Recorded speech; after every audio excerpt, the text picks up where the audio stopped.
All year, they've been working for this one moment, one game to continue a season. You win, your shot at glory lives for another day. You lose, and you pack your bags for the long ride home. For LSU, a win today gets them a shot at a 7th national championship. But for one of the winningest programs in college baseball, they'll have to beat a team that hasn't lost 2 straight games since last May. Oregon State has been the nation's best team all year, but now they must rebound from disappointment and beat a team that's won 19 of its last 20. 2 teams, 1 game to decide who plays on.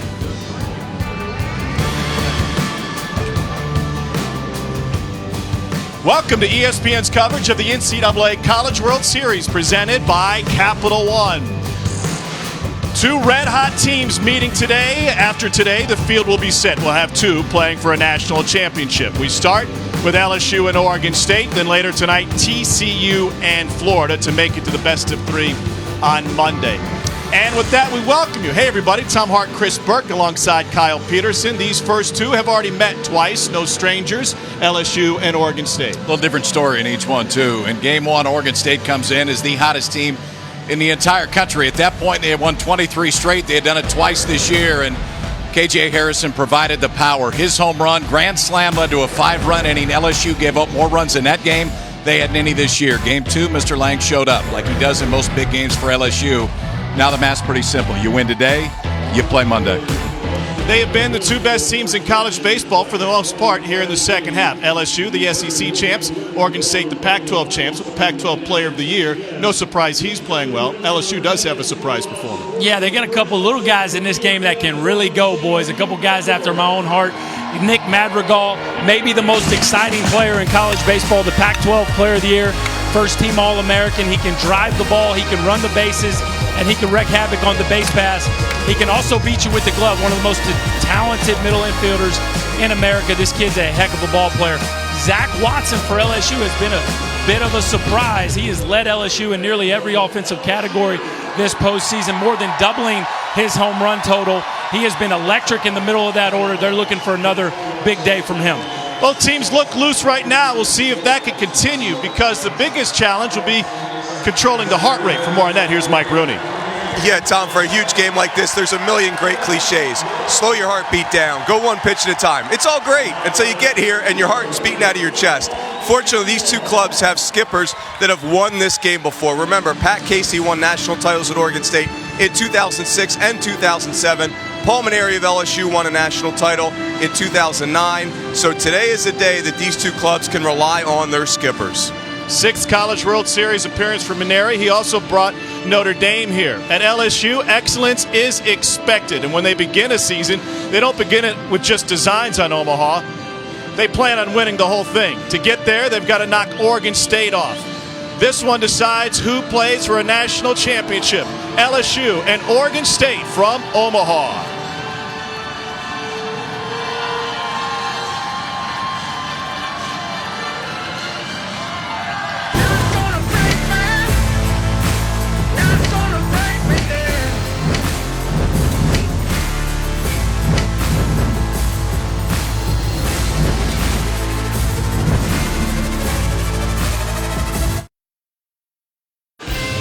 Beautiful day for baseball in Omaha, Nebraska. Why not play 2? Number 1 team in the country, Oregon State, against the number 4 national seed LSU, to decide who moves on to Game 1 of the championship series starting on Monday. It'll be TCU and Florida to decide the other side of the bracket later tonight.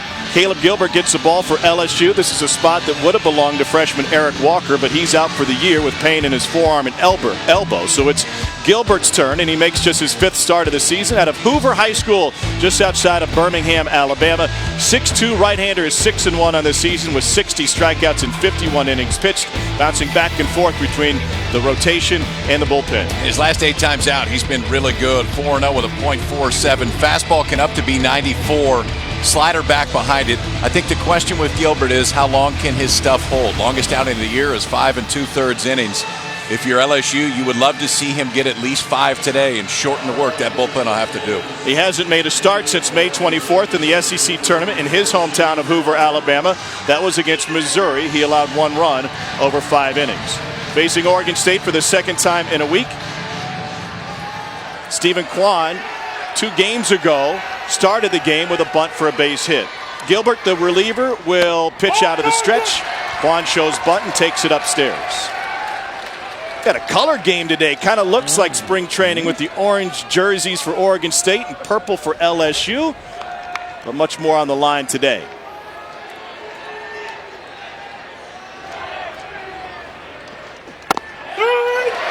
Two hits this week for Stephen Quan. Both of them came in game 1 against LSU. First the bunt single, then he chopped a double down the line.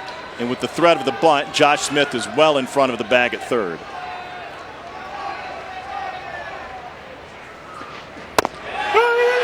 Quan had been in the 2-hole for much of the season, and they moved him into the leadoff spot late in the year, about the time the postseason began, swapping spots with Nick Madrigal. Madrigal, the best hitter in the Pac-12. The 1-2 pitch.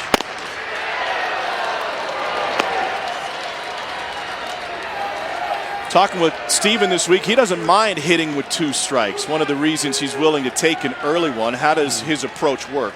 He lets that ball get really, really deep. The exact kind of guy you want in a leadoff spot. You see right there, he is going to make the pitcher work for every strike that he gets. And it can be extremely annoying, KP, especially for the starting pitcher, a guy like this that's going to make you work right out of the gate. Yeah, and then he fouls one off that you think you're going to get put in play. With guys like this, I always like to crowd them late because it felt like what they were trying to do was shoot the ball the other way. It's tougher to do that with a fastball in. That one, that fastball middle away, just works right into that bat path and what Quan is trying to do. OSU leadoff men never got it going yesterday. Went 0 for 9 in the loss to LSU. Managed just 2 hits on the entire day. 2-2 from Gilbert. Got him looking.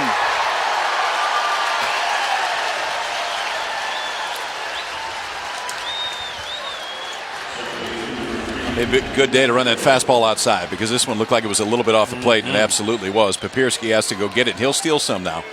Papierski is very, very good from back behind home plate, but that one's a good 4 inches outside. You will take that one if you're Caleb Gilbert. Now you learned from it. Can you repeat it over the course of this ball game?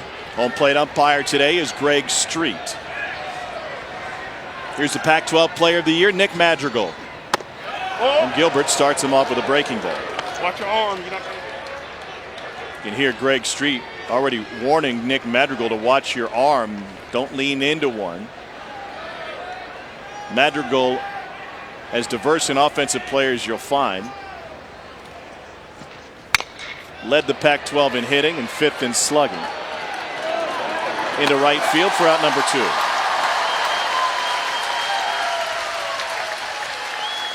Let's take a look at our Capital One batting order for this Oregon State team, which is 56-5 on the season. They've won 23 of their last 24. Twice this season, the Beavers have won 23 in a row. That latest run snapped yesterday. Mission accomplished right there for Caleb Gilbert. Keep Quan and Madrigal off the base pass. If Larnick and Harrison are coming up with limited damage opportunities, you're winning.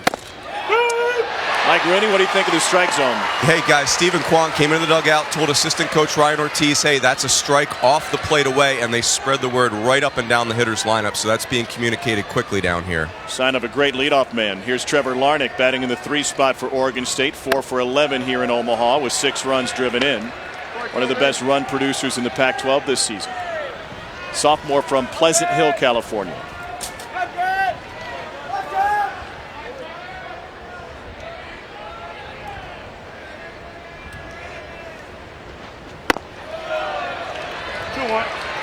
Change up there from Gilbert. Won't see as many of those when he's in a relief role, but in this starter's role, especially facing left-handers, this Oregon State club will throw 5 of them at you today, including Rutschman, who's a switch hitter. He will need to throw that changeup more today.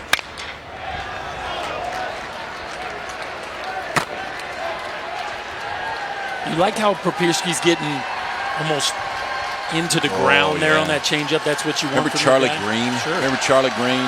Caught in the big leagues for a while. Real good catch and throw guy. Used to do that. He would get almost get small, and it felt like you knew exactly where you had to put it. Yeah, I think Papierski is a very, very good catch and throw guy.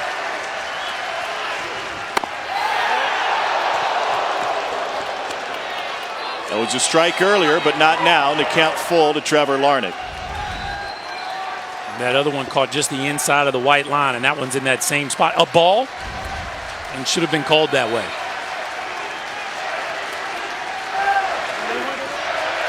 LSU fans ready.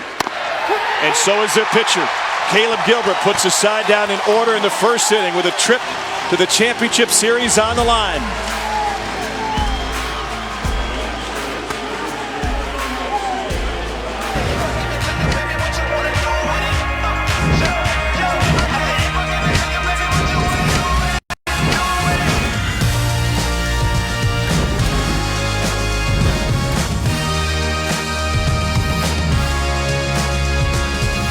Of the first inning from TD Ameritrade in Omaha.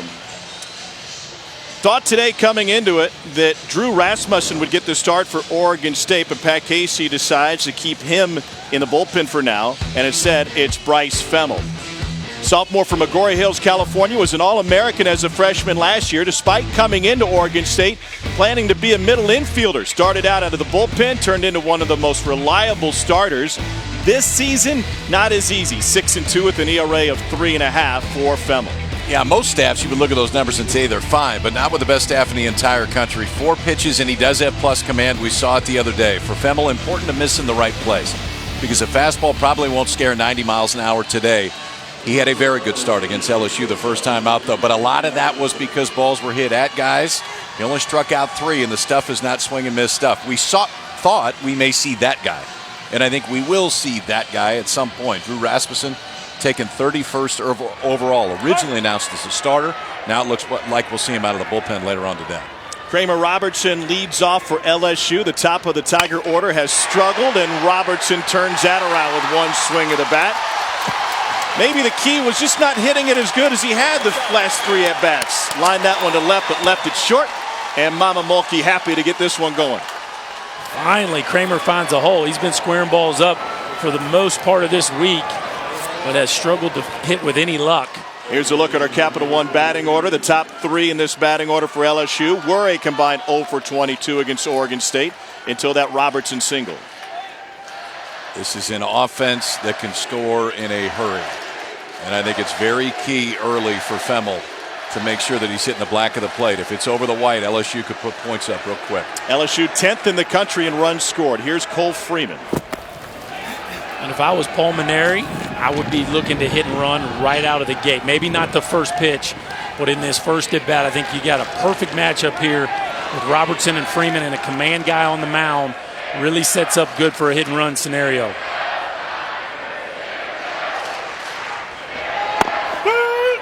Snap throw to first, and Kramer Robertson beat the throw.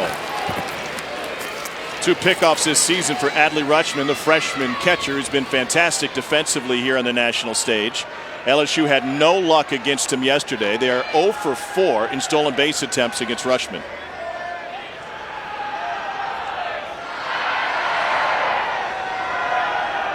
So Femmel going from the stretch after Robertson's leadoff single. Bryce Femmel was fantastic in the Super Regional start against Vanderbilt. A complete game 5 hitter in which he struck out 10 and walked none, using just 104 pitches to do so.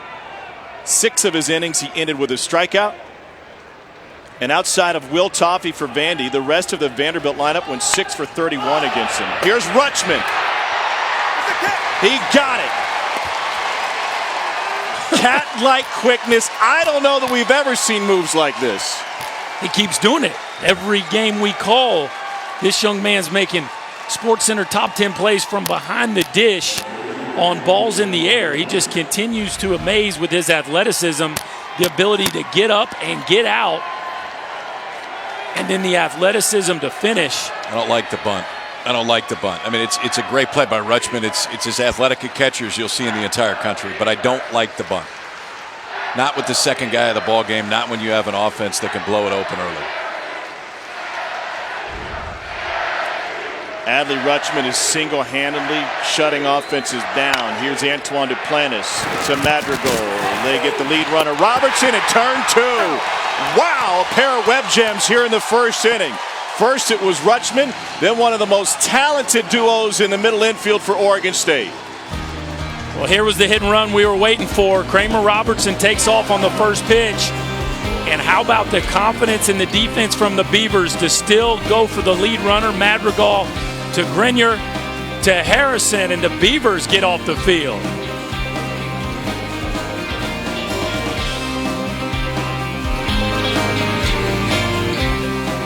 The NCAA College World Series is presented by the Quicksilver Card from Capital One. Earn unlimited 1.5% cash back every purchase everywhere.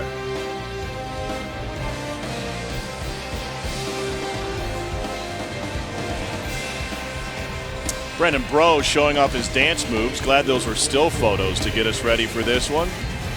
Great color and pageantry here in Omaha. No score through one thanks to Adley Rutschman and then the talented middle infield. It was just a 4-pitch frame for Bryce Femmel after allowing a leadoff single to Kramer Robertson.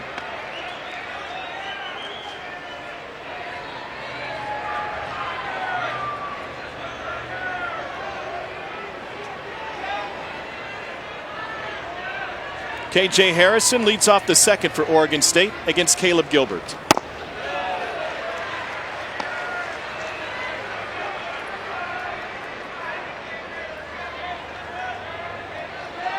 Harrison only has one hit this week, the third-round pick of the Brewers in last week's draft.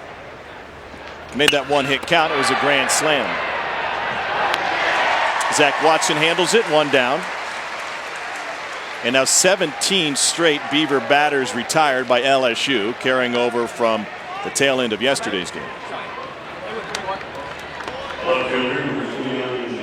They didn't seem too bothered by it around the cage today. A couple of them were bothered by that fire alarm that went off in the team hotel about 12:50 in the morning. That was a good touch. That was an effective fire alarm, I thought. My ears are still bleeding. Junior from Lake Oswego, Oregon, Jack Anderson, 3 hits. And a first pitch strike. There are some drowsy-eyed Beavers making their way down the hallway and all the way down to the hotel lobby last night before the alarm stopped.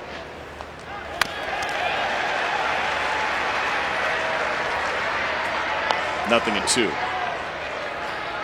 You should have been in bed. I was. Oh. I was. I don't know where you were at that point. Prepping. That's what you call it. Yep. You were very well prepared. 1 and 2. So when you know you're getting off the edge, you've established that in the first inning. Hey, there's a little wiggle room. The approach going back out is just seeing how far you can stretch it out. Live there, absolutely. Go a little further. Then go a little further.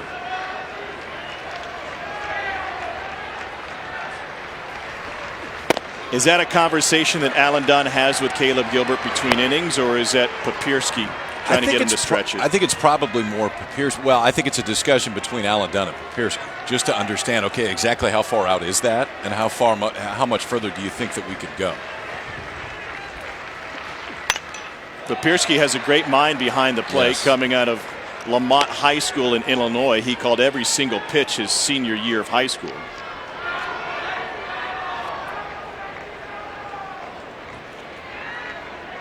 Alan Dunn calls the pitches for LSU. Played in this event back in 1983 with Alabama.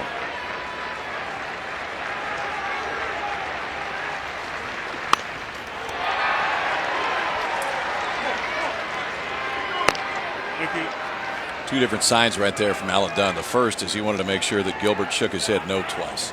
So just to slow his pace down a little bit, and then after that was the actual pitch that they were going to call. Everything's numerical, so nobody can pick signs. But sometimes you just want to change the pace out there, make the hitter stay a little bit longer, force 2 shakes. It was quick. Papierski saw 2 times the fist went down side to side. That was just to get Gilbert to shake his head no. Third strikeout for Caleb Gilbert. He's living there now. Looking. And all 3 in almost the exact same spot. Fastball on the outside part of the plate. All 3 times to lefties. So that arm side fastball early is the one that it looks like Gilbert has the most confidence in, and that one just stayed there. It looked like a 4-seamer. Papirski said on the outside part, that's a strike, boys. How can you? It's a strike. It's a strike. Yes, it's absolutely a strike. I just like how you look at me just to make sure that I'm not was upset the about no, it's not retort look right there. It was. Remind me, when's your anniversary? Tyler Malone at the plate.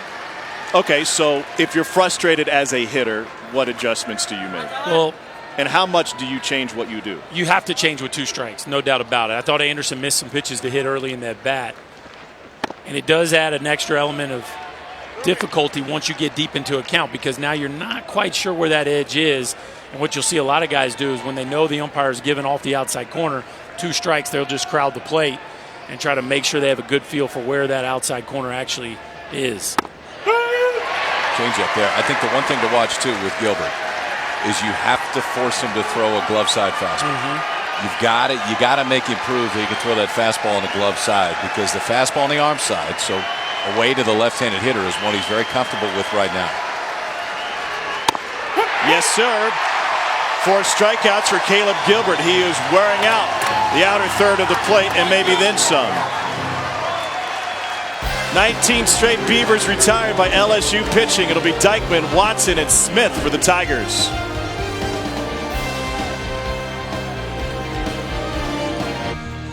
Another gorgeous day here in America's heartland. Just across the street from TD Ameritrade. No score between Oregon State and LSU. Winner sticks around to start the championship series Monday night.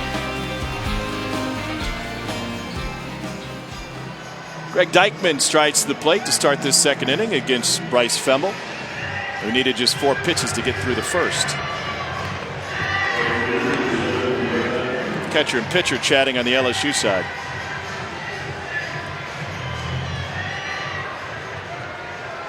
Dykeman can get into it. 19 home runs on the season. Junior from Metairie, Louisiana. And he lines this one towards right center, but Stephen Kwan is there. Mike Rooney, what do you got? You know, guys, Oregon State's on the wrong side of the strike zone so far, but ironically for me, I think that really helps them, because Femmel is a guy that has to pitch on the edges, and his stuff isn't nearly what Gilbert has. So if it's going to be a tight zone, I think that would favor LSU. This zone could come back and favor Oregon State later in this game. Very interesting for Bryce Femmel, because he came to Corvallis expected to contribute on the infield. Started in the bullpen as long relief, emerged as a starter late in the season last year, and finished the year 10-1 with 2 saves, a complete game win against UCLA, and an ERA of 2.3. Wasn't as easy going this season for Femmel. Monday against LSU looked pretty easy. 8 innings and only 1 earned run. And he ate up a ton of innings for Oregon State too. When that game got out of hand, Femmel just kept throwing strikes.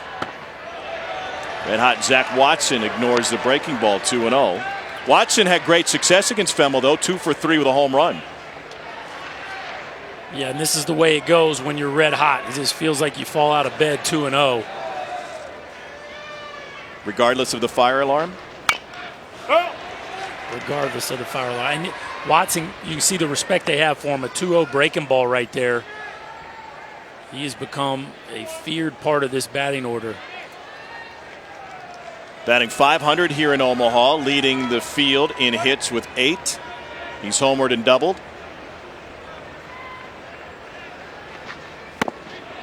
Two and 2. You've been watching Zach Watson play for a good chunk of the season. Did you see this power surge coming on like it had in postseason? No, I had. If you'd have told me even in Hoover that he would have ended up with 9 home runs, I would have never guessed it. But he is really 4 then. Yeah, he had 4, right? So 5 in the postseason. Very strong young man. Flips one into shallow center. Stephen Kwan takes care of it.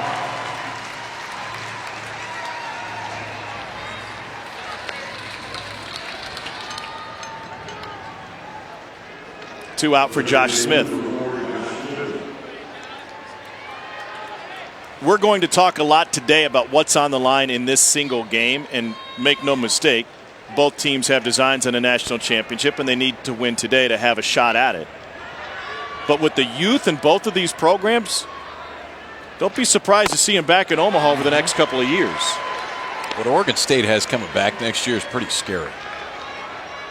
Kwan, Madrigal, Larnach, Anderson potentially, Malone, Rutschman, Grenier. Everybody coming back there. And pieces from the #1 pitching staff in the country, a 1.86 ERA as a staff for Oregon State. This kid, Josh Smith, out of Catholic High School in Baton Rouge, will be the starting shortstop next year for LSU, playing at third this season. 1-2.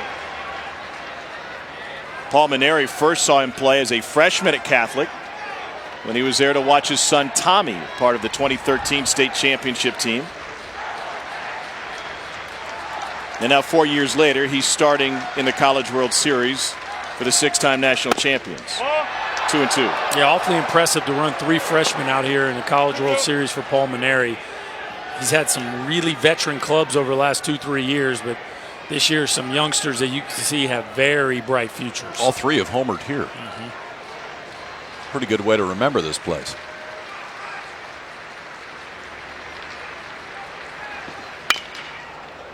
Good reason to want to come back.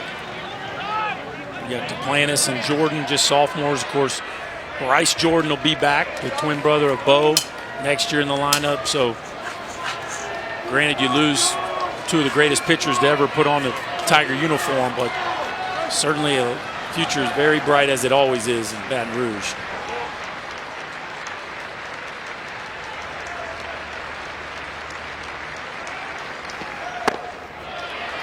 Bemmel sails it high and wide. Full count now to Josh Smith.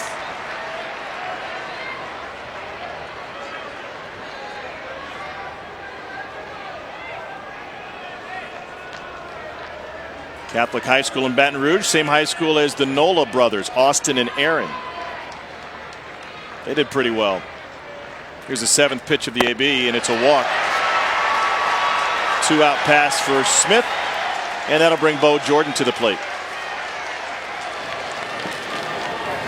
Fastball command for Femmel hasn't been great. The command of everything else has been pretty good. Breaking ball command has been good. We've seen a few changeups, but last 2 times just trying to throw that fastball on the outside part of the plate, and both of them really sailed. Jordan, the junior out of Lake Charles, Louisiana, in Barbe High School. 3 home runs. Helped the scoring yesterday with a safety squeeze.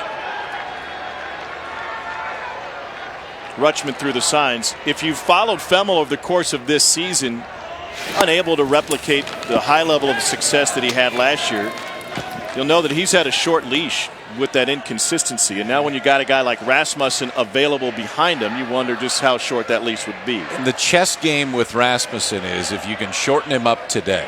So if Oregon State can use him for 2 or 3 in advance, you're still going to have him for some part in the balance of the finals. If he started to win 5 or 6, that would have been it. That's it. You don't have him for the rest of the College World Series. And I think that was the balancing act for Oregon State is if Femmel can steal 5 or 6 and we go Rasmussen on the back end and potentially have him at the end of the finals, that puts us in a much better position to win a national title.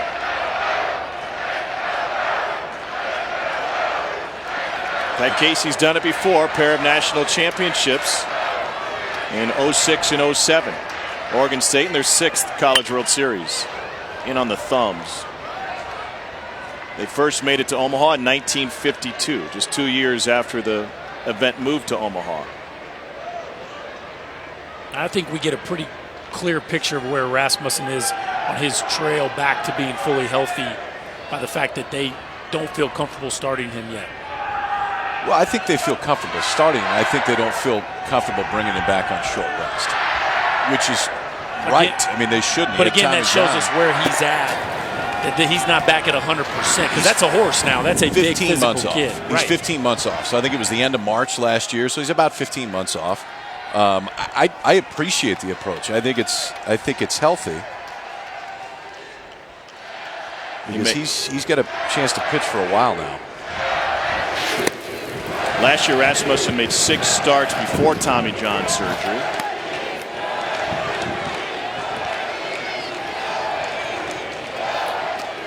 And has been a team leader throughout his rehabilitation process as well. And he said one of the hardest working guys on the team, even despite the fact that he wasn't able to go out there and play in games. Ball in the strike to Jordan. And he yanks it down the line in left field. Jack Anderson will wait for it to get to him. Smith headed to third. And it's a 2-out double off the bat of Bo Jordan.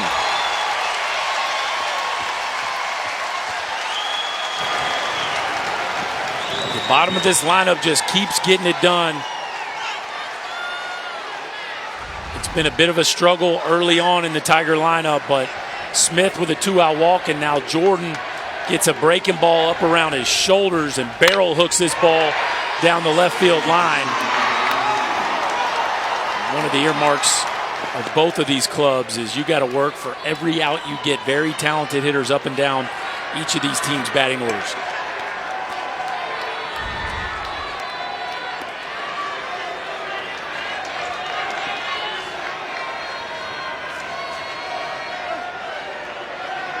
And now Michael Papierski at the plate for LSU. First pitch strike. 2 hits today for the Tigers against Bryce Femmel. They managed only 2 hits against him in their first meeting. Papierski 0 for 3.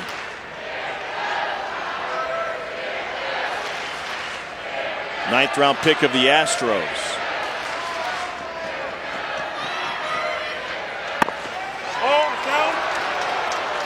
He's homered once here in Omaha, one of 9 home runs on the season.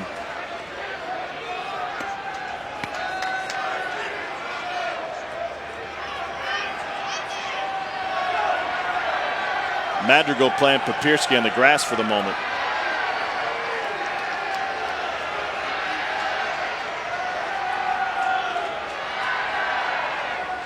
They're playing him to pull on the right side of the infield. Checking with Mike Rooney. Guys, they're getting a little impatient with the strike zone in the Beaver dugout. You get the frustration of 4 backwards Ks, and they know Femmel needs the edges of the strike zone. There's some chirping going on down here. 2 pitches ago, did you have that one low, Berkey?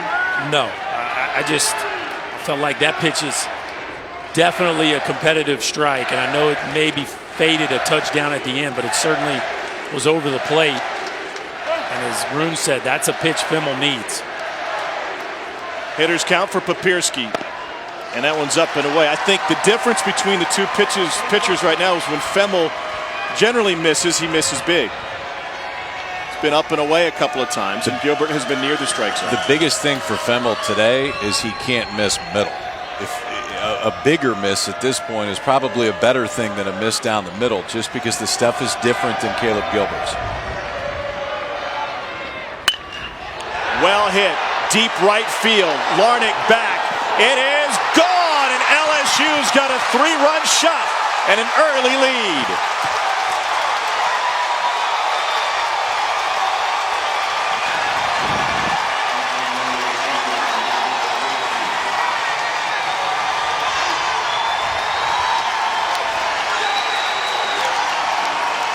When you got first base open in a championship type of game, and the last thing you can do, KP, as you said, miss in a good place for a hitter to get the barrel to it.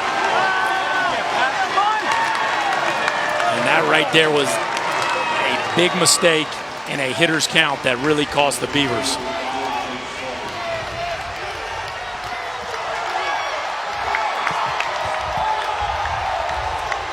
Two-out rally for LSU. A walk, a double, then a 3-run jack from Papierski, his 10th home run of the year.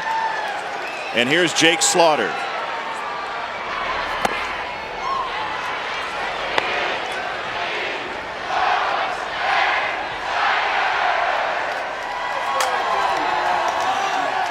That is a loose dugout on that side.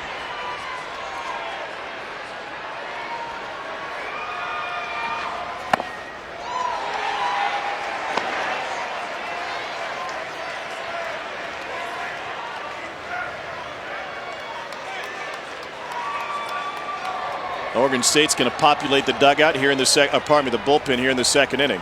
Brandon Eisert's starting to move around down there.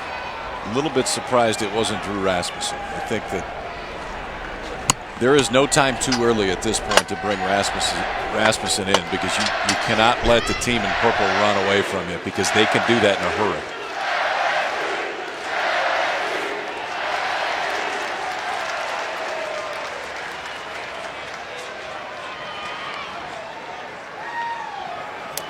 Oregon State has only lost 5 times this season. 4 of those losses came when the opponents got the scoring started.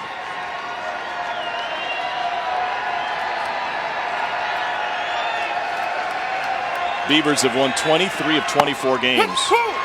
And there's strike 3 called on Slaughter. Michael Papierski got a 3-1 pitch and did what he wanted with it. He sure did. A fastball up and right down Broadway. And he launches this ball into right field seats. The Tigers have got the party started. 3-0 for the boys in purple.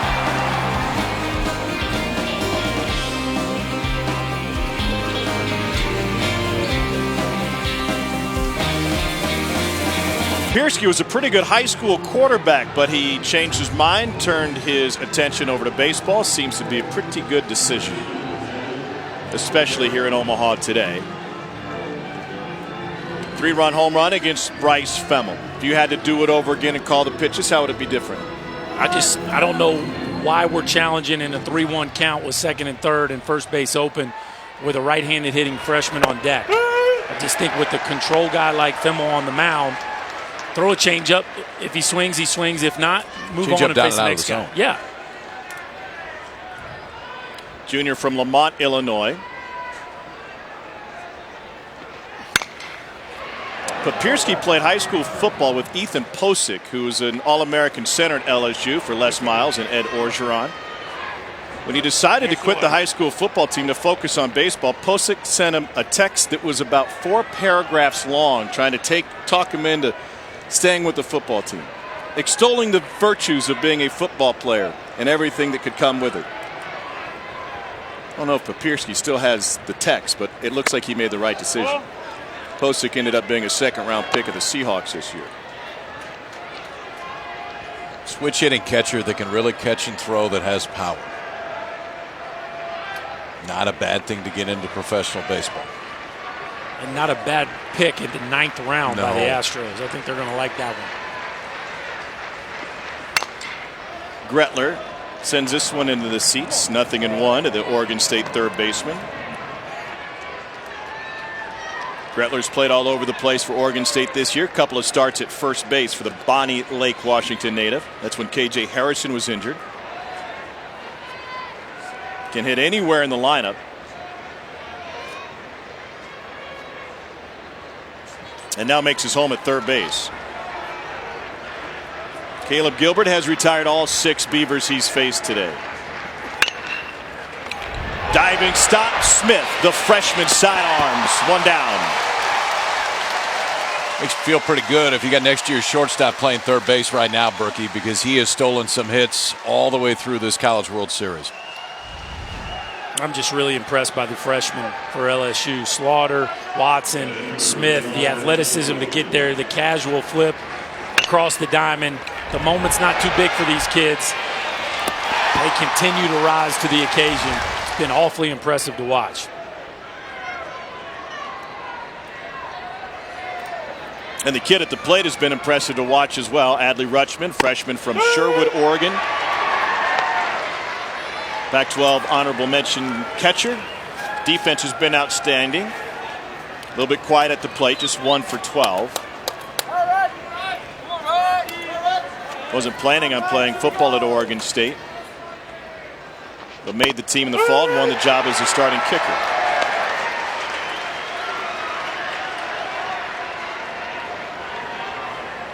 He's ready. He is ready.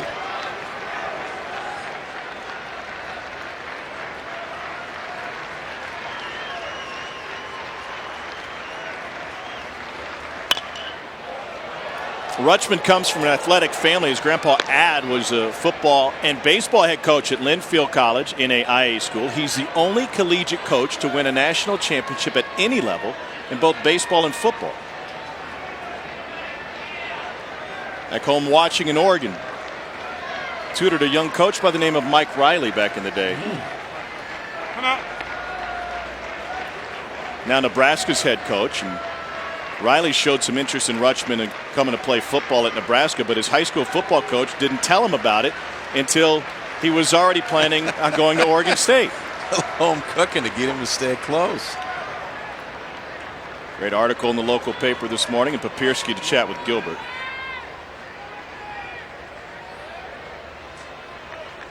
It might have been stay with me right here discussion right there. Papirski goes out. Gilbert may have shook a few times with something that either Alan Dunn really had some conviction with or Michael Papirski had some conviction with, and just to make sure that everybody's on the same page.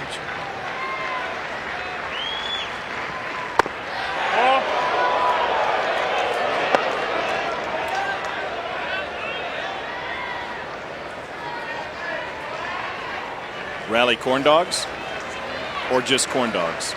Never a bad time for either.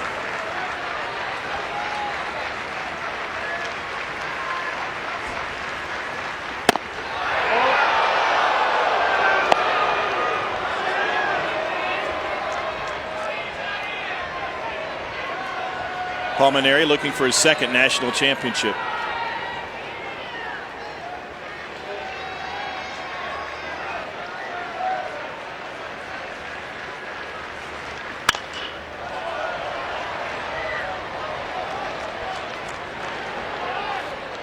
And if you're Rutschman right here, you just have got to protect against that pitch. A very nice job there of making sure he's not going to leave this at bat in the umpire's hands. And KP, as the zone gets a little bit wider, don't you think that then opens up some space inside if you want to go in there? Yeah, especially with the slider. Gilbert has not shown the ability to really control that one yet. That's a very good pitch. He missed a tick down, but that's a pretty good spot to miss right there for Gilbert. Their chance Papirski made that look better than it was. He generally does. It's not outside. That's a pretty good pitch. Borderline, it's close.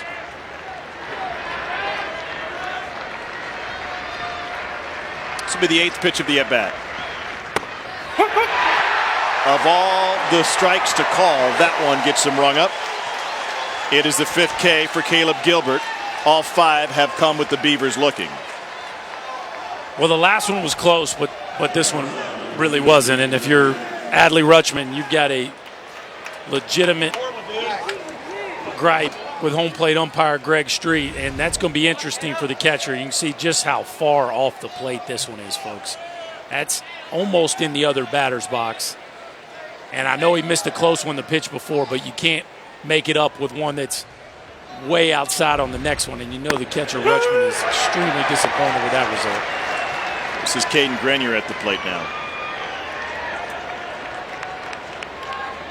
There's 5 left-handers in his lineup for Oregon State today, including Rutschman, who's a switch hitter. All 5 have struck out. All 5 have struck out looking on almost the exact same pitch. Fastball's on the outside part of the plate. To Dykeman and right, and Caleb Gilbert goes through the order one time. Perfect. First pitcher at this College World Series to retire the first 9. And the top of the order due up for Tigers. They'll try to get it going.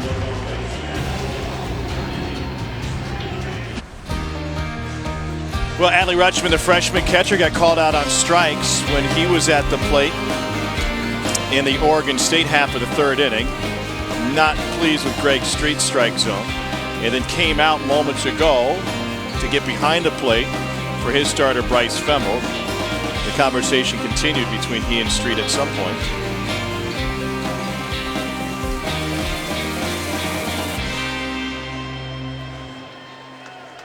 Very impressive. I can't get over how calm and poised he is after getting rung up on a pitch like that.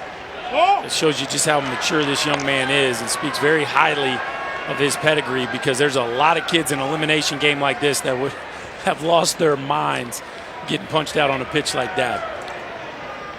Here's Kramer Robertson. So what's the protocol? Because catching is different than any other defensive position. You don't want to carry your bat out to the field. I get that, but you also want to work the strike zone for your pitcher, maybe even more so than you want to work it for yourself. Keep your head forward. You keep your head forward, you can say about whatever you want. Robertson turns on this one. Most of the time when home plate umpires get fired up is when a catcher will turn around or it's very obvious that there's a discussion going on. But there is a discussion going on in that LSU dugout, and there generally is after every inning. One time through the order now, Alan Dunn, Caleb Gilbert, Michael Papirski going over that scouting report. Just to, a lot of times, second, third time around, you're going to switch it up a little bit based on what the other side has shown you for the last 3 innings. At this point, I don't think you switch up anything until you're forced to. I think in some ways it might work in Rutschman's favor.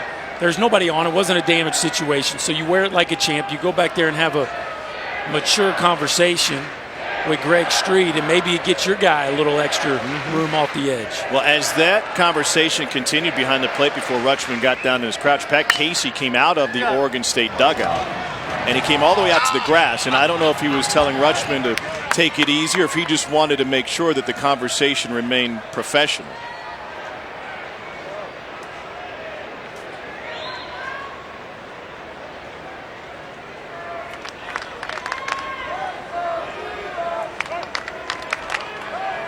Two and two now to Robertson.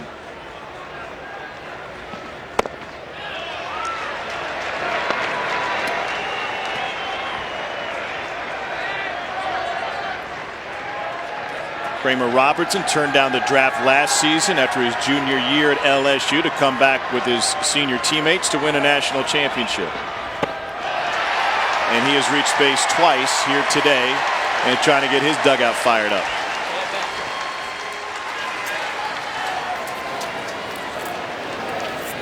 He's not happy with his hair, guys. He's not. He said this is supposed to be, normally a week-long process that we rush through in about 3 hours, and it's stringy, it's stiff, it's nasty, but I don't have any choice. He hasn't gotten his hair cut since before the first game of the season and then bleached it blonde a couple of days ago. Icer at the lefty getting loose behind Femmel.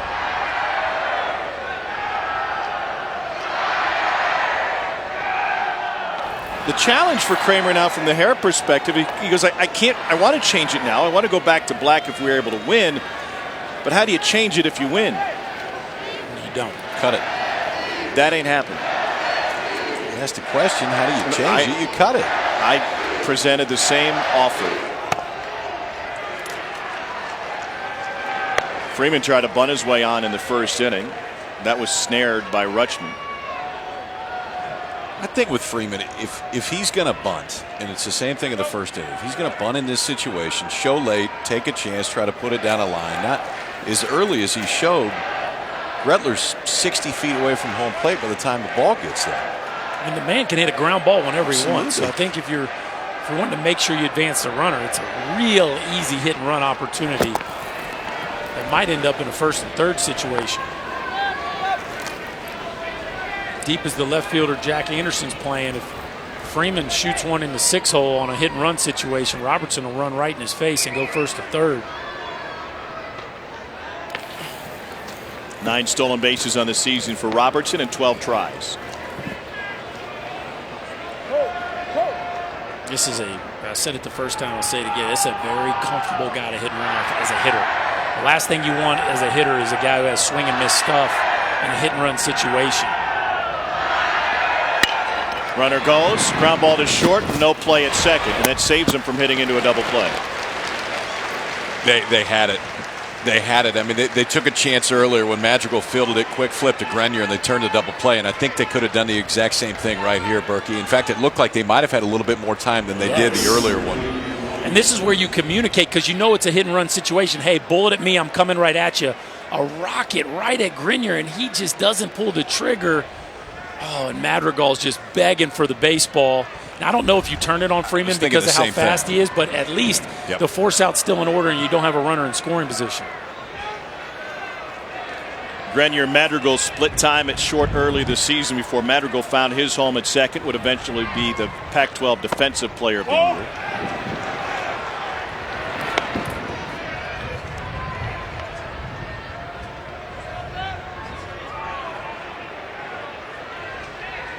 Rally Beach ball, perhaps, helped them against Florida State earlier this week.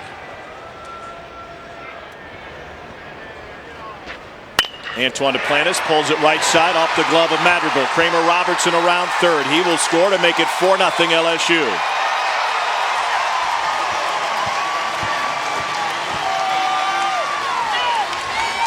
They didn't take care of the lead runner a moment ago, and it comes back to bite them. Yep. You got to take chances. You're down 3-0. You got a chance to get the lead runner. You choose to bypass it, and the most clutch hitter in this LSU lineup drives in his 60th run of the season on just one home run, a breaking ball right down Broadway, ripped up the middle. Madrigal just unable to make that play. Antoine Duplantis continues to impress with his ability to drive in big runs. It's similar to the ball he hit the first time up. Both times have been hit hard to the right side. The first time they turned the double play, they took the chance on. That time, Duplantis drives in the 4th LSU run of the day. And I would think that is it for Femmel here. Nate Yeske is the Oregon State pitching coach.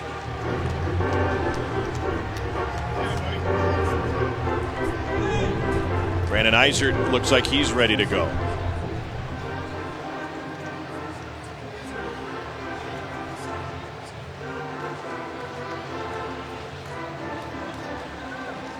Bryce Femmel has walked 2 and 2 1/3. Both have scored.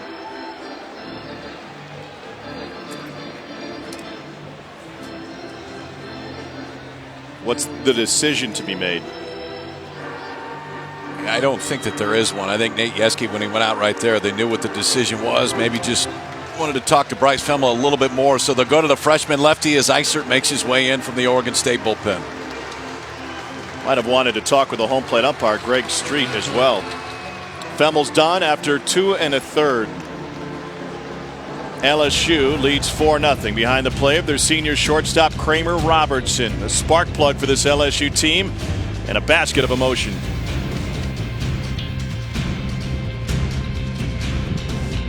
Welcome back to ESPN's coverage of the NCAA College World Series presented by Capital One. Here's what our bracket looks like. Winner of this one moves on. Florida State and Fullerton have already been eliminated. Louisville and Texas A&M gone on the other side. TCU and Florida will decide it tonight after a TCU offensive outburst knocked off the Gators last night.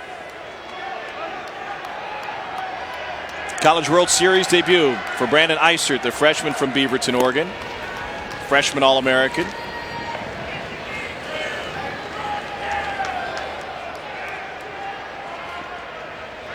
Beavers haven't used much of their bullpen over the course of the postseason. They haven't needed it. 21st appearance, a 2.18 ERA.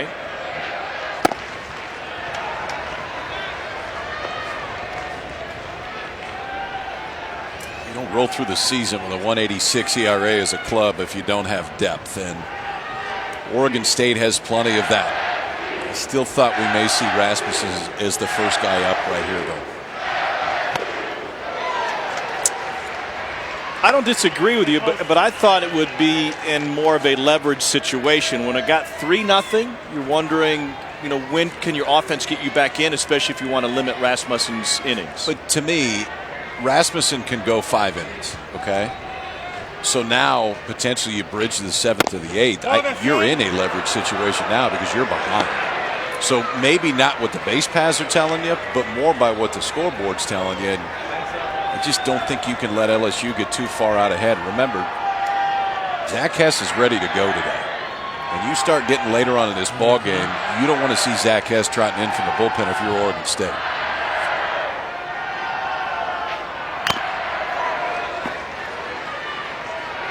Greg Dykman is 0 for 1 with a line out to center field.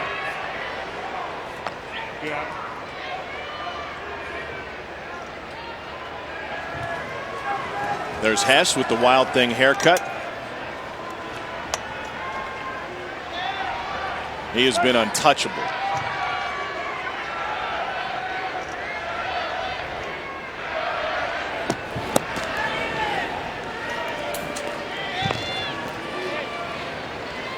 Runner first to Duplantis has 19 stolen bases.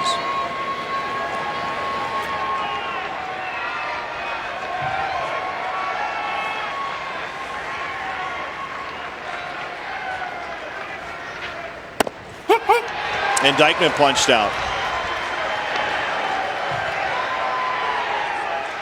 2 down.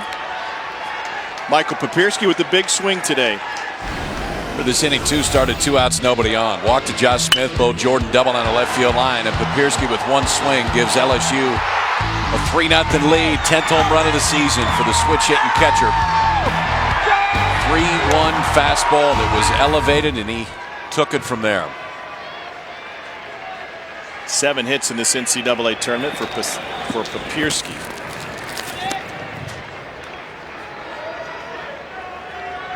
Not bad for a guy who started switch hitting at 8 years old, but then gave it up late in the season last year.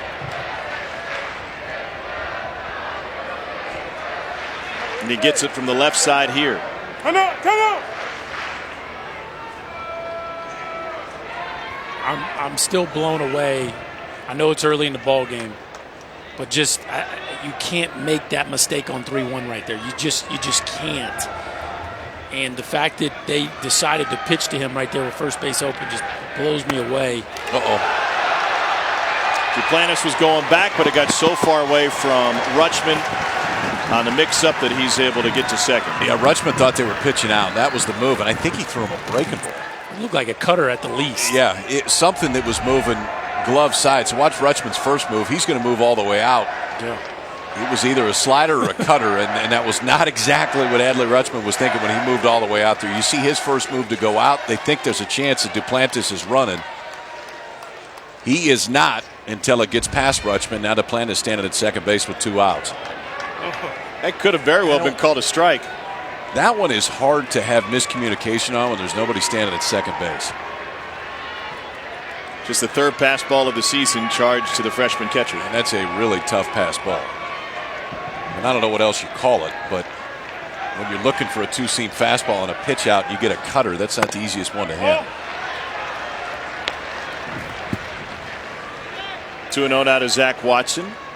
Flew out to center field his first time up. .471 average here in Omaha at the College World Series.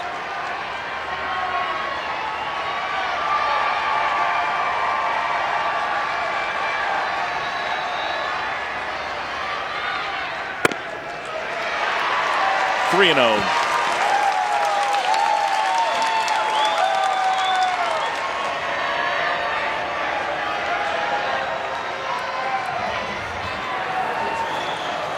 Mike Rooney will chat with LSU head coach Paul Mainieri at the conclusion of this half inning. Marty Moose in the house.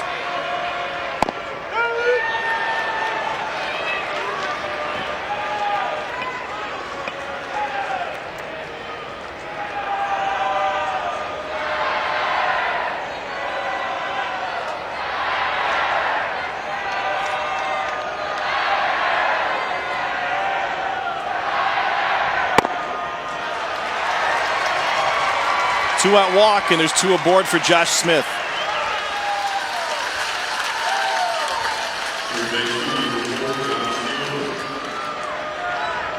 Now that looked like pitching around a guy with a base open right Which there. I have no problem with, because now you go left on left. He didn't have any intention of challenging the strike zone right there against Watson. He is definitely more comfortable against the left-handed hitting Smith, but as red hot as he has been, you better execute right here, or this game might be wide open here in a minute. Smith homered yesterday. He drove in 2 in a 2-for-4 afternoon.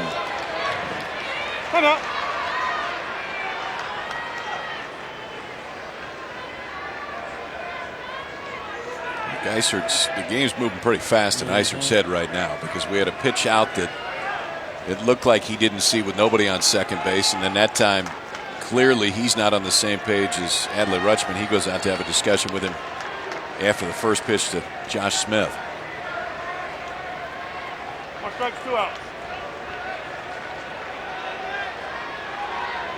Hey.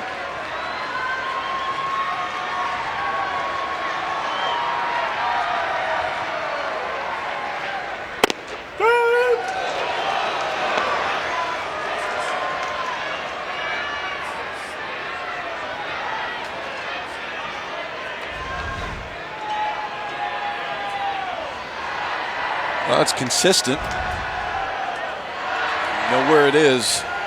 Outside part of the plate, the left-hander is about 4 or 5 inches off the plate. That's just kind of the way it's been the whole day.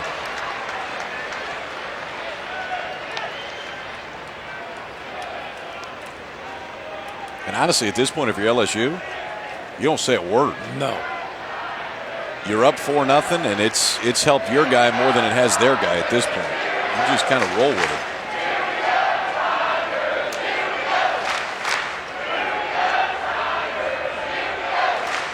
Gilbert has struck out 5 through 3. Upstairs, 1-2.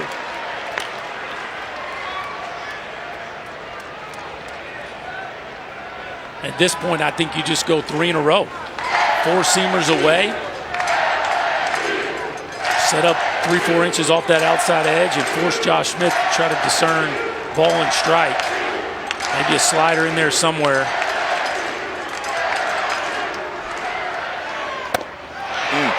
Big strikeout. Rutschman will give his pitcher a hug as they come off the field. Now they can provide some offense. It's a 4-0 LSU lead through 3 innings. We'll hear from Paul Mainieri in a moment.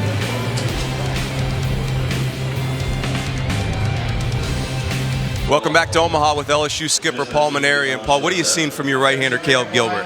Boy, he's throwing a lot of strikes, Mike. You know, the umpire's got a nice pitcher zone, and he's taking advantage of it. He's hitting his spots, and he's getting ahead of a lot of guys. He hasn't really thrown his breaking ball that well, but he's thrown a couple of good changeups. Your offense is rolling. What was the plan of attack seeing Femmel for the second time this week? I thought we would do better against him. You know, not take anything away from him, but the other night when we played him, there were terrible shadows in the early innings, and we just couldn't pick up the spin of his off-speed pitches. I think today, with the sunlight, we're seeing the ball a lot better. Do you change anything facing their bullpen? Well, that kid suck. You know, they brought him in against our left-handers, and he was a little sneaky fast. We're going to have to make an adjustment and start our swings a little bit earlier. Thanks, Paul. Okay, Mike. All right, Runes, thanks. And he's dead right on Caleb Gilbert. He's been pumping the strike zone. 44 pitches, 30 of them for strikes at 68%. And taking advantage of this pitcher-friendly strike zone from Greg Street. Stephen Kwan shows bunt and takes a strike, 0-1. Yeah, that was well stated. Pitcher-friendly strike zone. Which is accurate. Very accurate. Those are the best kind. Very accurate. Kwan, one of the top hitters in the Pac-12 during the regular season. To short, Kramer Robertson. 1 down. All 10 that Caleb Gilbert has faced have been retired. 5 of them be a strikeout. And here's Nick Madrigal now. Remember, Kwan gave his team the scouting report after his first at-bat when he was called out on a pitch outside. No one's been able to solve it yet.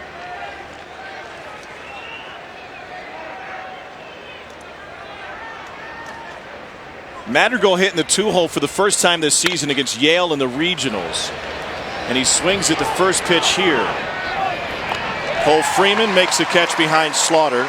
Just one pitch to retire Madrigal. And as a Pac-12 Player of the Year, would you expect more patience at the plate in this scenario? No, I don't want to get to 2 strikes off Caleb Gilbert right now. The command of the outside corner is too good. They just had a hitters meeting between innings. I'm sure Pat Casey said, hey, look, the umpiring situation is what it is. We got to try to take it out of his hands and be more aggressive early. He had one to hit there. Yeah. He just missed it. Beavers have been retired 24 in a row over the last game and a half against LSU. And the pitch to Trevor Larnach just missed, 1-0. Okay, so if you're Caleb Gilbert and you get a sense that they're going to be swinging early because they don't want to get to 2 strike counts, how do you take advantage of that? I wouldn't change anything he's done so far. I mean, it's going to take 3 or 4 or 5 hits in one inning to really do any damage at this point on Gilbert. There's nothing wrong with pumping a first pitch fastball in there until they force you to do something else. That time, the 1-0 changeup. Larnach couldn't recognize it. Hand started and got him back to even in the count. I like Gilbert's changeup, especially against these left-handers today.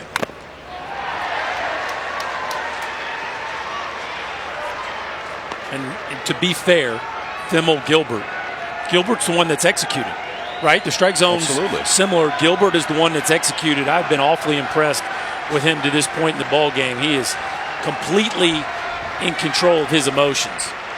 Trevor Larnach struck out in the first inning. The 1-2 to him here is fouled off. So I can sense the frustration coming from you from a hitter's perspective with this strike zone. When you're in the game, how do you control those emotions as a team? How do you clear it? Well, I think Pat Casey tried to address it, and I think that's what you hope is your leadership, whether it be your captain player or your head coach or hitting coach. Somebody's got to rally troops and say, guys, we can sit here and feel sorry for ourselves, or we can go up there and try to take it into our own hands and be more aggressive early in the count. And it appears as though that's what they're choosing to do, which is really the only approach you can take at this point in time. Just too tough to hit with 2 strikes when you're not quite sure where the edge of the strike zone is. So if you're a left-hander, are you pushing further onto the plate right now? Toes on the white line. Because he has not shown, he hasn't thrown, was he thrown 3 or 4 fastballs on the glove side the whole game? Everything, especially to the lefties, has been away, away, away. You can see how far Larnach is now. You just can't cover it from there. There's no way. Not only can you not cover it, you won't pull the trigger. Your eyes won't allow you to swing when you're where he is in the batter's box from where we've seen the strike zone to be to this point in the ball game. And Larnach is choosing not to make an adjustment with his positioning in the batter's box. That's going to make it really tough to pull the trigger.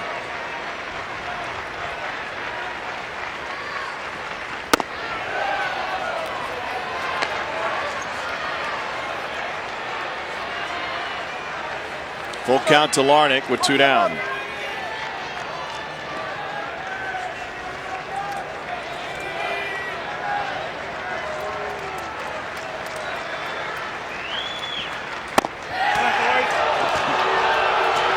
First base runner for Oregon State comes on a full count walk to Trevor Larnach on a pitch just off the plate away.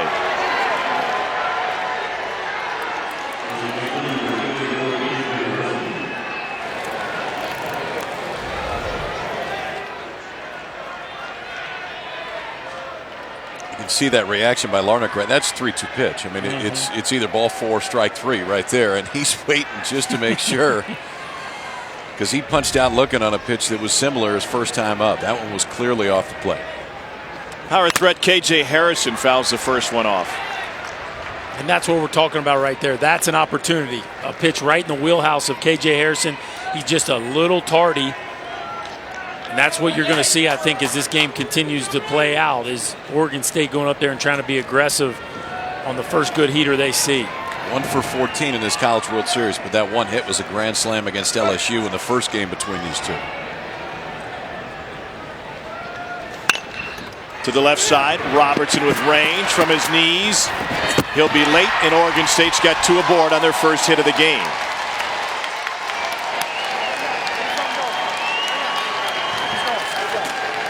Two on for Oregon State. This week, it's an NL Central battle at Busch Stadium for Sunday Night Baseball. It's a series finale between the Pirates and the Cardinals. Our coverage begins at 7 p.m. Eastern on ESPN with Baseball Tonight, Sunday Night Countdown, and it's also streaming live on the ESPN app.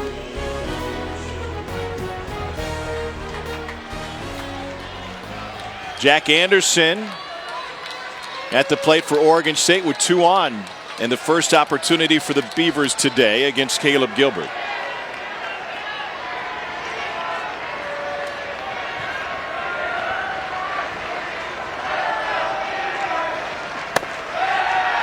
To your point about being aggressive early, Oregon State today with 2 strikes is 0 for 6 with 5 strikeouts and a walk.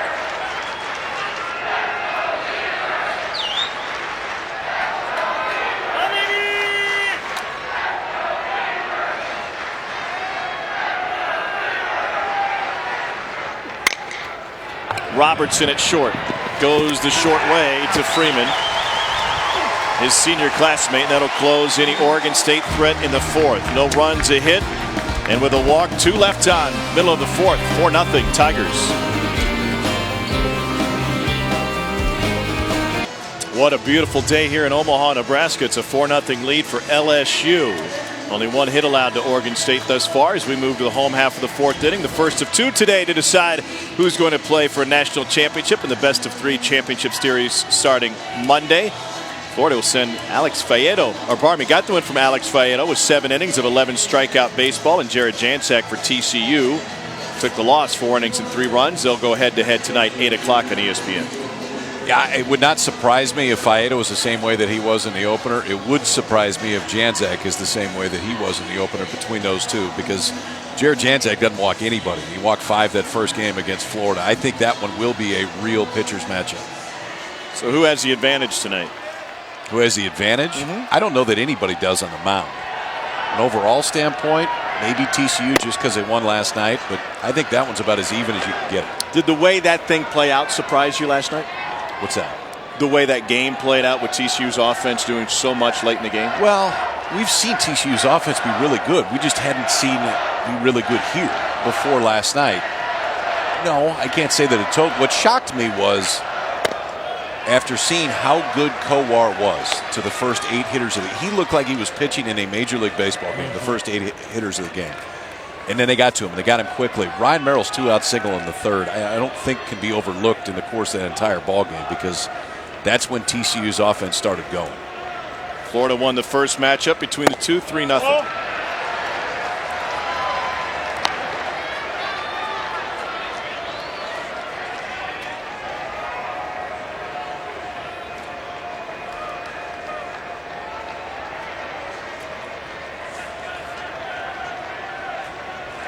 That was a 9-2 win for TCU yesterday, thanks to 10 hits. And a 4 spot in the 6th to turn things around.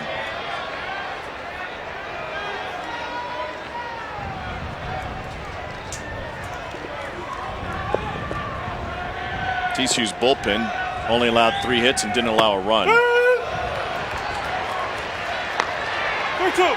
Full count now to Bo Jordan.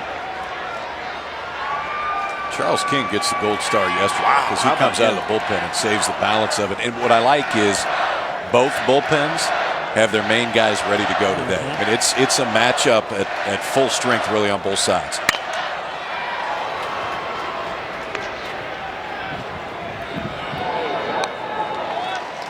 One down. That'll bring Michael Papierski up 4-0 here with LSU in front of Oregon State. Michael Papierski saw a 3-1 fastball last time up with first base open, and Chris Burke seemed to disagree with that decision, put it mildly.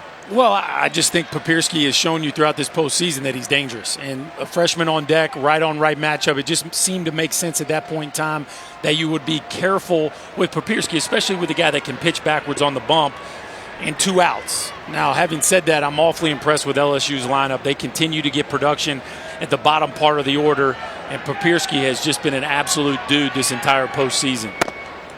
And so far in this College World Series, they have home runs out of the 5, 6, 8, and 9 spots in their order. Papierski 3 homers and 12 ribbies in the postseason. Mom and Dad don't mind. Peggy on the left, Mike on the right.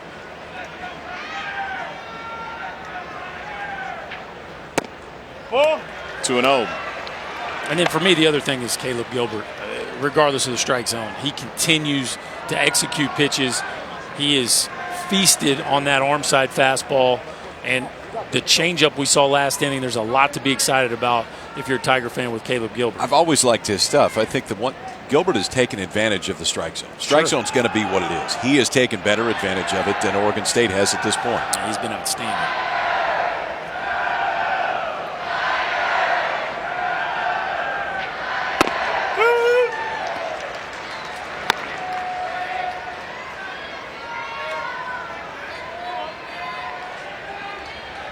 Dad Mike trying to record this one. Who knows? His son might homer for the 3rd time here in Omaha. He might indeed. Papierski sends this one deep to left. Dad's got it on the phone, and it's into the 2nd row.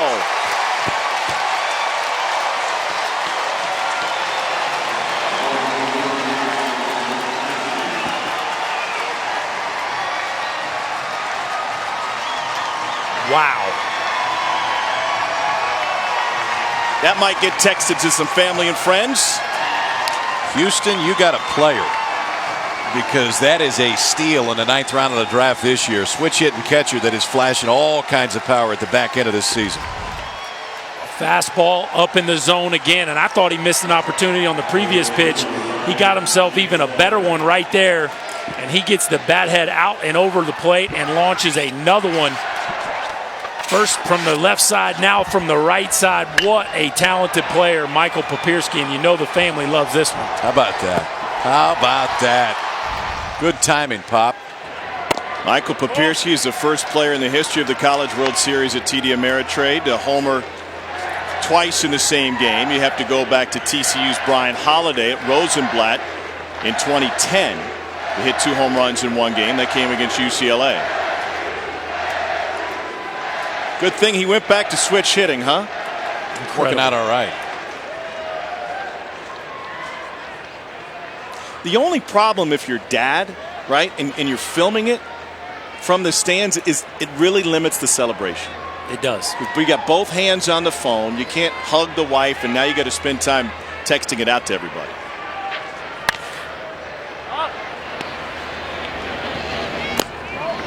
Two down. He's got good form, though. We might sign him up to run camera for the rest of this World Series. Dad Mike and his mother Peggy. Got some celebrating in, but he was still filming. Look at that. We're still working. Still working. Focus. Got to follow him. Got to follow him all the way around. At this point, don't you go to the family? Don't you go to the crowd at that point? That's A+ right there. That's good work.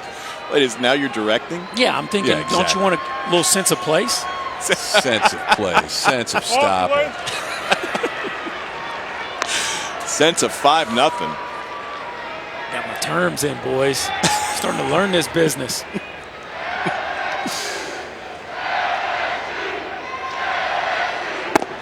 LSU's won 6 national championships. They've never won one at this ballpark. Here's Nate Yeski out.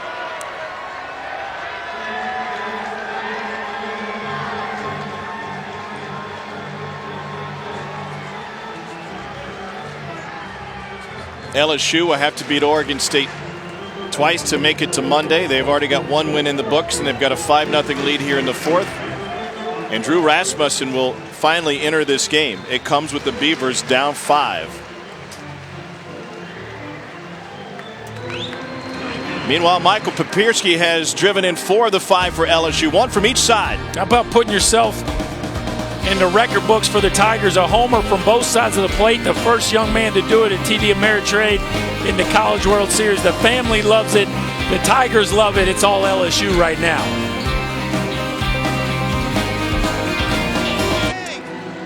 LSU hanging loose thanks to a 5-0 lead. A couple of home runs up the bat of Michael Papierski. And the reward for that is they get Drew Rasmussen out of the bullpen for Oregon State.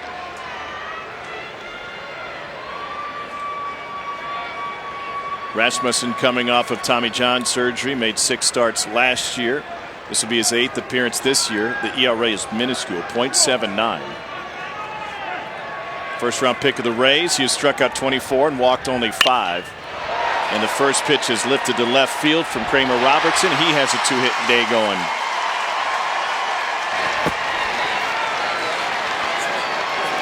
Your thoughts on Drew Rasmussen entering the game after Oregon State got behind 5-0? Well, it's real stuff, and this is a guy that can slow down a really potent LSU offense. I'm just surprised he wasn't the first guy coming in. When you're already down 3-0 and you go to the bullpen, it feels like probably time to go to your best guy. And Rasmussen is absolutely the best guy. Remember the decision to start this game. As of yesterday, Drew Rasmussen was starting. In fact, when we came to the ballpark today, we thought Rasmussen was starting. They flipped it up to see if Bryce Femmel could get him 3 or 4 innings. He couldn't. And now Rasmussen comes in, but Oregon State's already down 5-0. And this LSU offense shows no signs of slowing down. Cole Freeman shows bunt for the 2nd time, and he's down in the count 0. And what we've seen, we'll call it a mistake because we can do so in hindsight, but we've seen this decision made multiple times over the course of this College World Series, that the balancing act in playing for 1 win versus playing to protect your pitching staff for games down the road. It did not work for Texas A&M, for example, in their elimination. Correct. And there's a lot of heat on these head coaches trying to figure out what the best formula is, because the setup of the format here is just different than what you see all year long. And we saw it from Kevin O'Sullivan in Florida last year, right? Yeah. Late in the tournament. And the question is, in this regard, are you a team that's good enough to play for a national championship? And Oregon State absolutely is. They're the favorites coming into this thing. So you're playing to advance in Omaha, or you're playing to win the whole thing? Yeah, got you. Out. Freeman thrown out by Caden Grenier. We've got 4 innings in the books. It's a 5-0 Tiger lead. Beavers with just 1 hit against Caleb Gilbert thus far.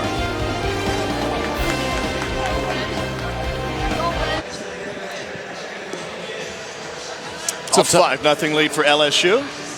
And it's all Tigers so far. 5-0. The offense has showed up, and so has the right arm of Caleb Gilbert. 5 strikeouts the first time through the order. All 5 on called fastballs to left-handed hitters. And you could see early for Caleb Gilbert, realized that there was going to be room on the outside part of the plate. Some on the outside black, some a little bit generous, but all of them thrown in the exact right spot based on what Greg Street had shown you behind home plate. I think Caleb Gilbert has been phenomenal so far of adjusting to what the strike zone is. And if nobody forces you to change, just keep pounding it out there. 4 innings, giving up just 1 hit. He's been in total control so far. And watch where Malone is on the plate here. He has made an adjustment. That left toe is right on the chalk line.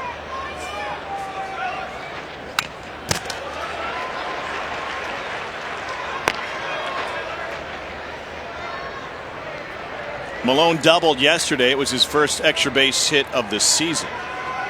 Freshman from Roseville, California.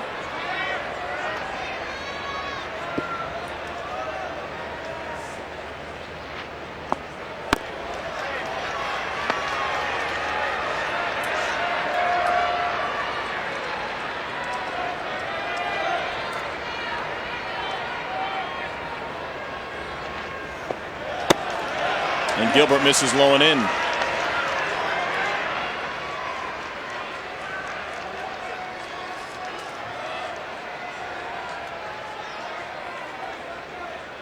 Tyler's dad, Todd, was a 4th-round pick in the Yankees back in 1988.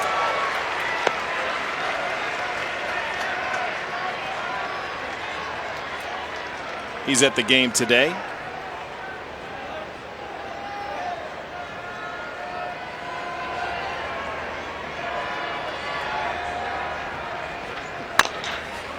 Chopped off the plate. Cole Freeman handles the hop.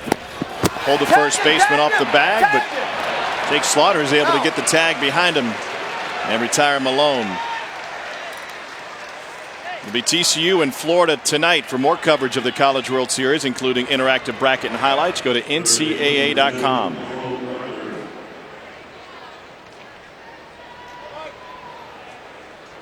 Pac-12 Player of the Year Nick Madrigal in Oregon State with only 1 hit today against LSU starter Caleb Gilbert.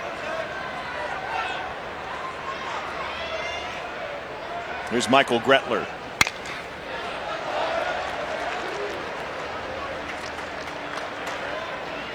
Like that one now. Glove side fastball there for Caleb Gilbert with a little bit of cut. So he's 2-seamed it on the arm side, running away from the left-handers. That one had just a little bit of cut to Gretler. That has set up everything today for Gilbert. The control of the fastball has been outstanding.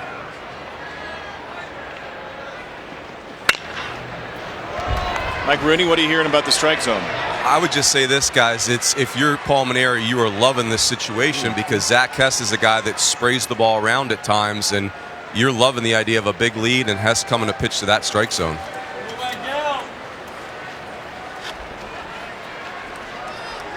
The other guy that we potentially could see if this thing gets closer, don't be surprised if Jared Poche comes in for an inning. This would be his bullpen day. Obviously, you would prefer to not have to use him if possible if you're LSU, but he is not out of the question, that's for sure.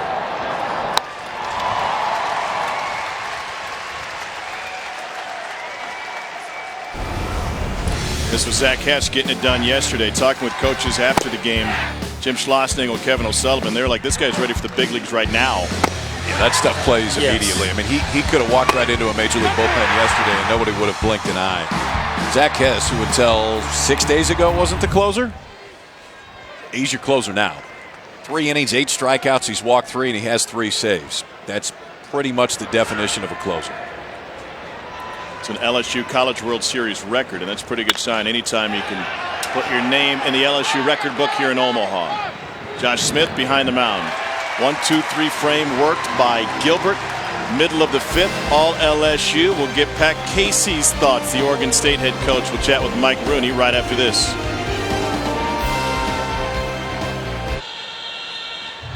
Welcome back to Omaha with Oregon State head coach Pat Casey. And Case, pitcher-friendly zone today. What have you said to your hitters as far as adjusting to that? Well, you know, they got frustrated early and they let it get to them. You know, you can't control that. You know, I wish we could, but we can't. They got frustrated early. started, I think, getting out of what we need to do. We can't do anything offensively right now, and we got behind hitters on some pitches we felt like we're okay and give up a big fly. So, until you can get the leadoff guy on, pretty tough to do anything. What do you need from your hitters as far as getting to Caleb Gilbert? They got to find a better pitch to hit. They got to get competitive. And like I said, they're starting to chase now because they feel like the zone's big, and so maybe they're getting out of their zone limit that we need. And we haven't been able to do anything. He's been good. He's beating us with a fastball. He can't even command his breaking ball right now, but he's beating us with a fastball. I give him a lot of credit. Thanks, Case. All right, Runes. All right, Mike Rooney, thank you. And Pat Casey's right. You can't get anything going without the leadoff man on. And they haven't had the leadoff man in 14 innings against LSU. We've got a beach ball delay. First of the day. Yeah, that's pretty straightforward. You don't get the leadoff man on, he can't do as much offensively as he wants to, and LSU's done a great job of controlling that. Stephen Kwan will take care of business. You can't win. If you throw the beach ball back into the stands, it's just going to end up back on the field. He gave him a chance. I mean, he put it in a place where they can make a play out there. They just didn't make a play. If you make a play, you lose it. Straightforward.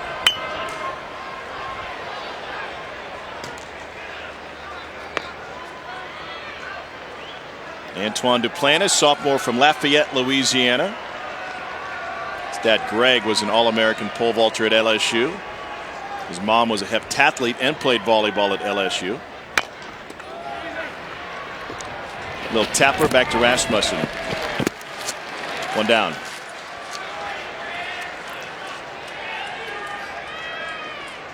From TD Ameritrade, Omaha, Nebraska. Winner advances to the College World Series Championship Series starting Monday night against either TCU or Florida.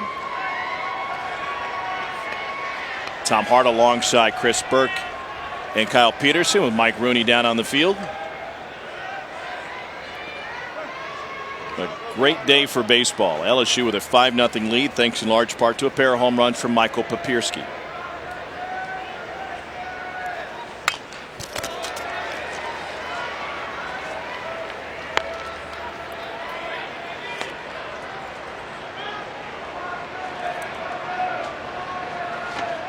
Come out.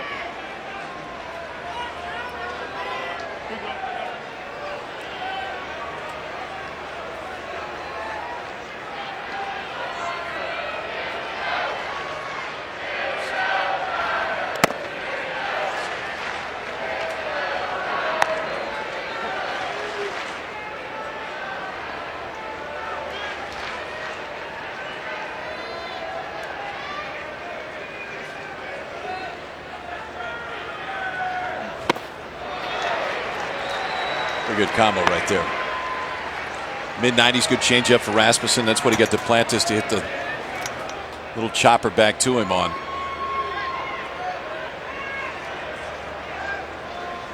Oh, no, dude. Here you go. 97. 97. After an 87-mile-an-hour changeup, showing you the stuff that got him picked in the first round by the Rays. And how about the Rays getting Brendan McKay and Drew Rasmussen in this year's draft? Wow. There's a rotation for you in 2 years. Dykeman goes down swinging. Oregon State showed up in Omaha without its best pitcher. Luke Heimlich, the Pac-12 pitcher of the year, was recently identified as a registered sex offender. He released a statement announcing he would not accompany the team to Omaha. In 2012, Heimlich, who was in 15, admitted to sexually molesting a 6-year-old girl. He removed himself from super regional competition after the Oregonian newspaper published information about his past and then went unselected in the MLB draft, despite being a top 100 prospect. Heimlich has said he hopes to return to Pat Casey's team next year. Still the #1 pitching staff in the entire country with an ERA of 1.86.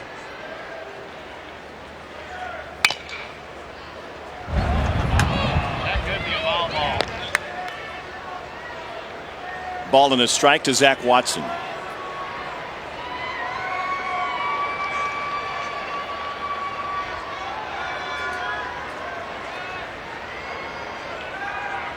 What a postseason for Watson.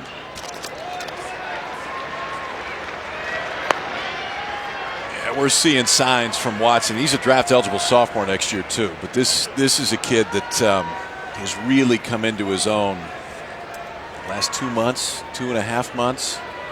Remember, Zach Watson wasn't playing center field every day at the beginning of this season. That change was made probably a third of the way in. He wasn't even in the lineup for a while, and Paul Mainieri said, you're going to get a chance to play. Watson embraced it. In fact, he started coming to the plate with a walk-up music from Eminem's One Shot.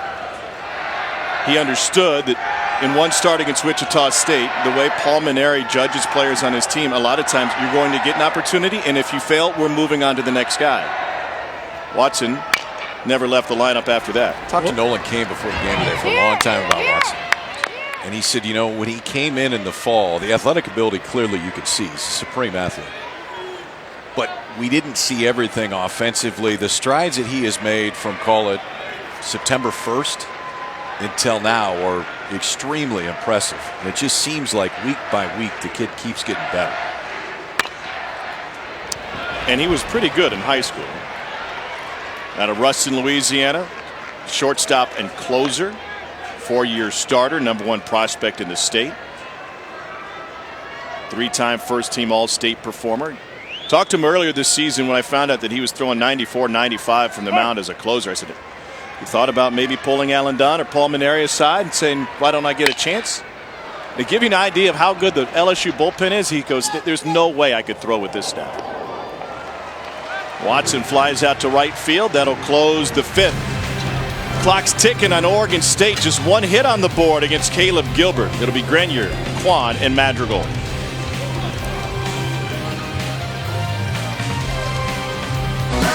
Living that sweet life, ain't got nothing but a good time. Lit up like a July Christmas tree. Sure sounds pretty damn good to me. Yeah, going crazy as we want till we get a little back porch gone. Doing it up and doing it right. Loving, living that sweet life. Fantastic week here in Omaha. Must-win game for Oregon State and LSU to continue their season and work towards a national championship. LSU has 6 in their history. Oregon State has 2. Caden Grenier at the plate for the Beavers. 0 for 1 with a fly out to right. This will be the 70th pitch of the outing for Caleb Gilbert.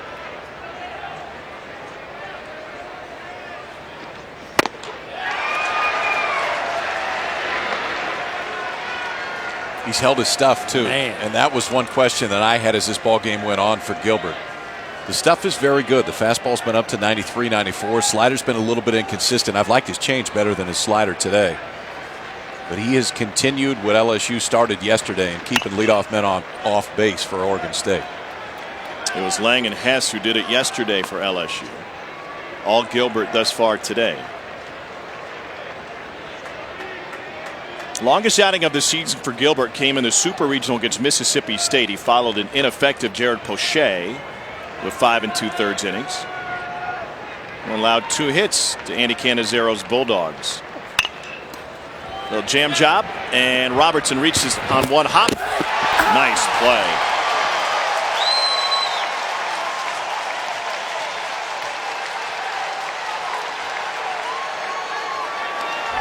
Now this is pretty right here. You don't have time to go 360, so you got to be able to throw on the run, and the ability to understand where the ball needs to come out of as you're running full speed towards the right center gap. A beautiful play by Kramer Robertson. That Casey is all over Mark Winters.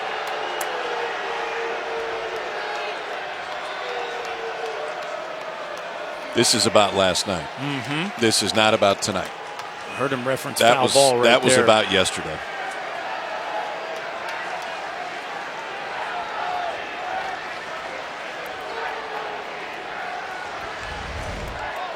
He looked out to me. Yeah. He's absolutely out. I just think it gave Pat Casey a chance to come out. He's out. That's undisputable after the replay, or after the replay. He's absolutely out. But it gave Pat Casey a chance to come out and vent a little bit. Andy Peterson, the first base coach, started that argument a moment ago with Mark Winters. A lot of blame to go around yesterday with the controversial play in the 3rd inning off the bat of Stephen Quan. And here's Quan with the bases empty and one out. A play that changed the course of the game with LSU up 2-0 in the third. And the Beavers threatening against Alex Lang.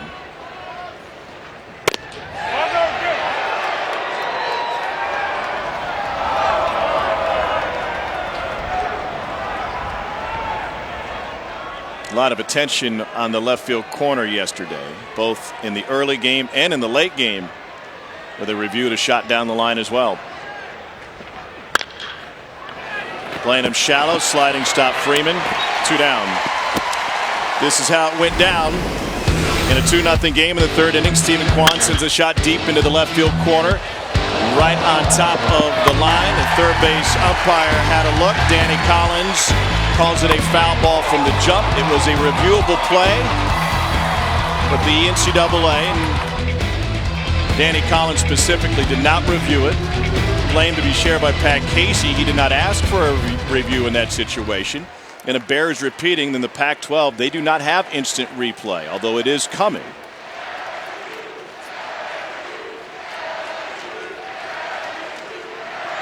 The infamous corner.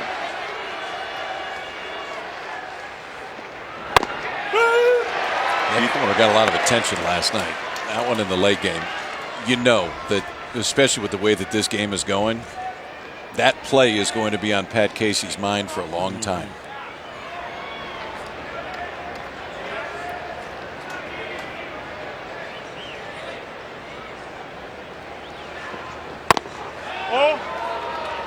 I was just blown away in general by all the different people that could have had a major objection, whether it be the hitter Quan or Grenier, who was on the base pass, who was quoted in the paper as saying that he thought it was fair, and nobody really put up a fight on the Oregon State side. Andy Jenkins, the third base coach. Yeah, there exactly. was a lot that had looks at that. I know for me, especially if I'm Grenier or Quan, and I got a pretty clean look at it, Quan almost missed first base watching that ball. And at some point, again, they don't know what's reviewable or not, but you know there is some form of replay. You'd think somebody would have at least asked the question if we can take another look at it.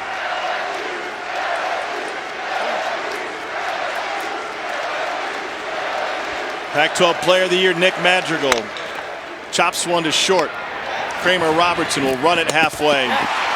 1-2-3 inning again from Caleb Gilbert. Baton Rouge North looks like it again. The purple, the gold, the beads, the stripes, and LSU with a 5-0 lead in the 6th inning in Omaha.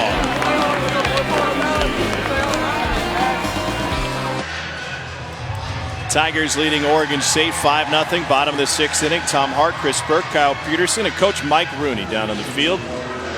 3 spot in the second for LSU. Got it going. And Caleb Gilbert has held the Beavers to just 1 hit. Oregon State hasn't lost consecutive games since last May. That's May of 2016. In danger of doing so for the first time since then if they can't find some offense here late in this game.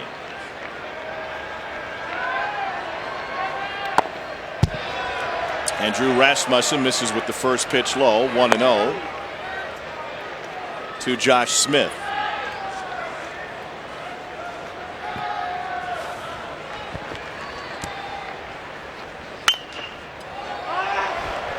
Foul territory. Rutschman to the on-deck circle. Makes it look easy. 1 down.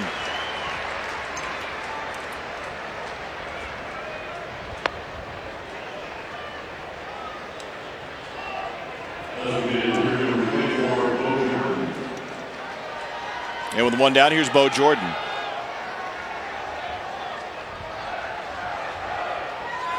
Rasmussen entered the 4th, allowed a leadoff single, allowed a single to the first man he faced. That was Kramer Robertson. He's retired 5 in a row since then. Redshirt sophomore from Spokane, Washington, out of Mount Spokane High School. While going through his rehab following Tommy John surgery, Rasmussen was routinely the first player to the ballpark. A great inspiration and leader to the kids behind him. Go back a couple of years as a freshman All-American against Washington State. He threw the only perfect game in Oregon State history. And they've been playing baseball there since 1907.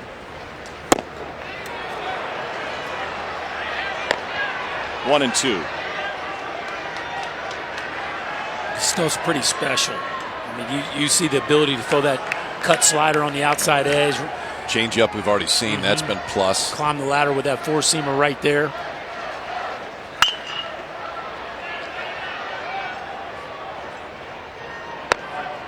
I just wonder what this ball game looks like if Rasmussen started. I understand the move. When there was 3 on the board, I was surprised that Rasmussen didn't come in next. Speaking of next, we'll have Michael Papierski up next. We've only had 3 players in College World Series history hit 3 home runs in a single game. J.D. Drew did it for Florida State against USC in '95. Edmund Muth of Stanford against Louisiana Lafayette in 2000. And Larish. Yep, Jeff Larish did it against Nebraska in '05.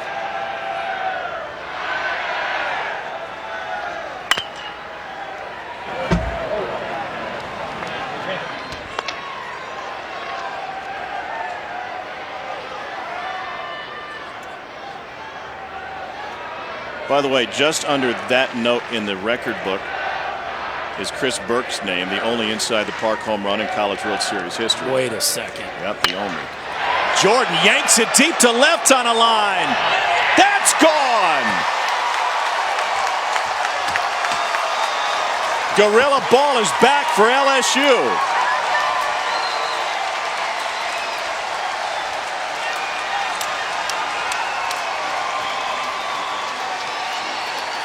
Okay, now. Late on about 4 straight fastballs in '96, right above the belt. Bo Jordan just smoked that ball to left.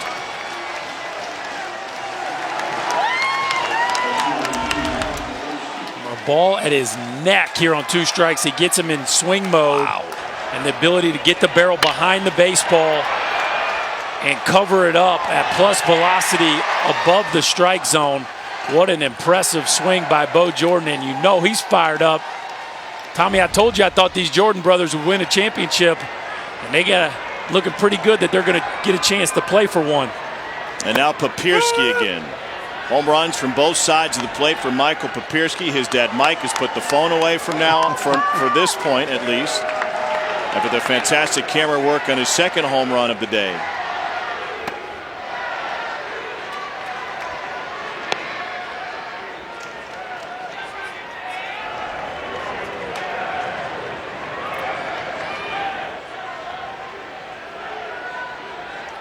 Larish's 3 home runs went to left, center, and right. And Papierski goes down looking.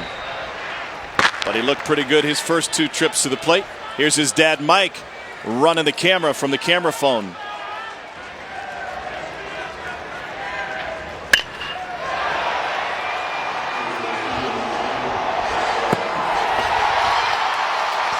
Now we get a little out of sorts here because we're celebrating. The finger gets over the camera, but then he regroups. Brought it back. Yeah, he regroups and does a nice job of finishing the play. How about the zoom? Excellent job there by Mr. Papierski. That is solid work now. Solid work. We went high 5 in the middle of it, too. Multi-talented.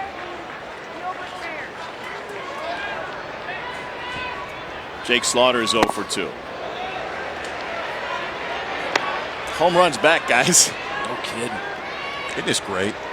It feels like the game is being played the way that it's supposed to be played. You get one, it should leave, and that's really what's happened this entire College World Series. Snared by Rasmussen. That's the only run Rasmussen has allowed since entering this game in the 4th inning. Came off the bat of Bo Jordan, his 4th of the year. The Beavers only have 1 hit through 6 and try to solve that with Larnage, Harrison, and Anderson. Welcome back to ESPN's coverage of the NCAA College World Series presented by Capital One.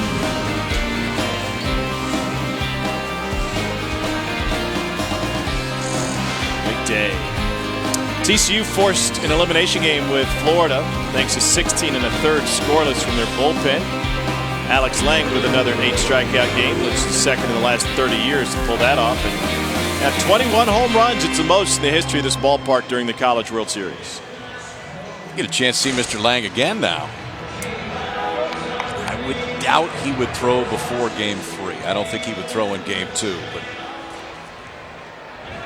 Alex Lang, who has had an incredible college career at LSU, might get a chance to be out there one more time.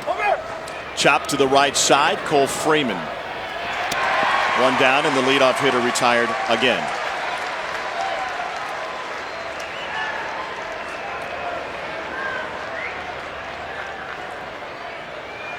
Pretty good starting pitcher.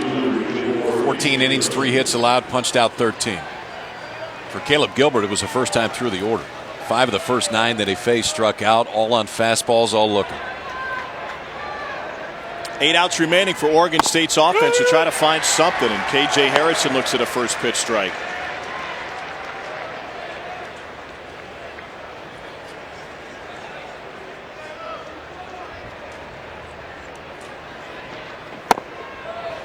If you haven't been paying attention, Oregon State came into this event as the best team in college baseball. They had a 23-game win streak snapped yesterday against LSU. Best pitching staff in the country. Great team defensively. Harrison lines one to center. They didn't look like a team with any holes coming into this postseason. They haven't looked like a team with any holes all season. No, and obviously the pitching got shortened. They lost their starting left fielder, Donahue, to a suspension, so they've definitely had some pieces missing. But you got to give LSU a lot of credit. The way they have performed both offensively and on the mound. And LSU is a team that many projected to be in this spot to start the year. It got a little sideways on them in the middle stretch, but they have been as good as anybody in the country the last 6 weeks. And besides that hiccup against Oregon State, the first time these two matched up, they have played awfully well. LSU turned it around after a midweek loss to Tulane. They have now won 24 of their last 27, going into the Alabama series after their loss to the Green Wave. Kramer Robertson stood in front of the team bus, gave an impassioned speech about needing to improve his play, taking the brunt of the criticism that the offense hadn't been performing, and especially where he was at the top of the batting order. Talked to him about it that day, Berkey. We had them in that game that Thursday night at Alabama, and he said, quite simply, I'm the senior, I'm the leader. If I can take some heat from my teammates, especially the younger ones, that's fine. But in reality, I've got to be better. That's the bottom line. I have to be better. And that sent a message throughout the entire team. They ended up sweeping Alabama and going on a nice little run to close the season.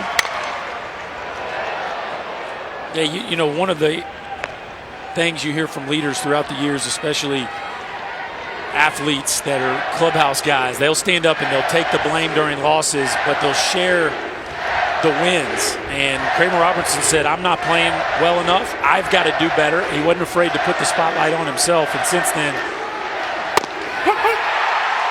the Tigers have played awfully well. It helps with pitching like this. Gilbert with another K. Linda Gilbert beside herself with joy. It's a 6-0 LSU lead. E60 features the New York Knicks' Kristaps Porzingis, who Jeremy Schaap said is the most famous Latvian in the world. Start your Sunday with a story. 9 a.m. Eastern on ESPN, also streaming live on the ESPN app.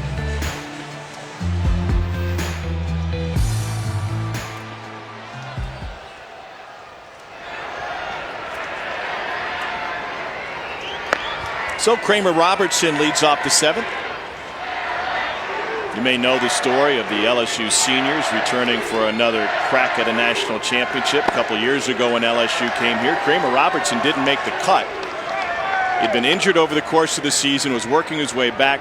Paul Mainieri said, you're not going to be one of the 25 we take with us to Omaha. So on the drive back to Waco, he was devastated, depressed, tearful. Could barely make it all the way back. And he lines one to center field. After that experience, he thought about leaving LSU and giving up the game, but he said, I owe so much to so many people, and I don't want to let them down.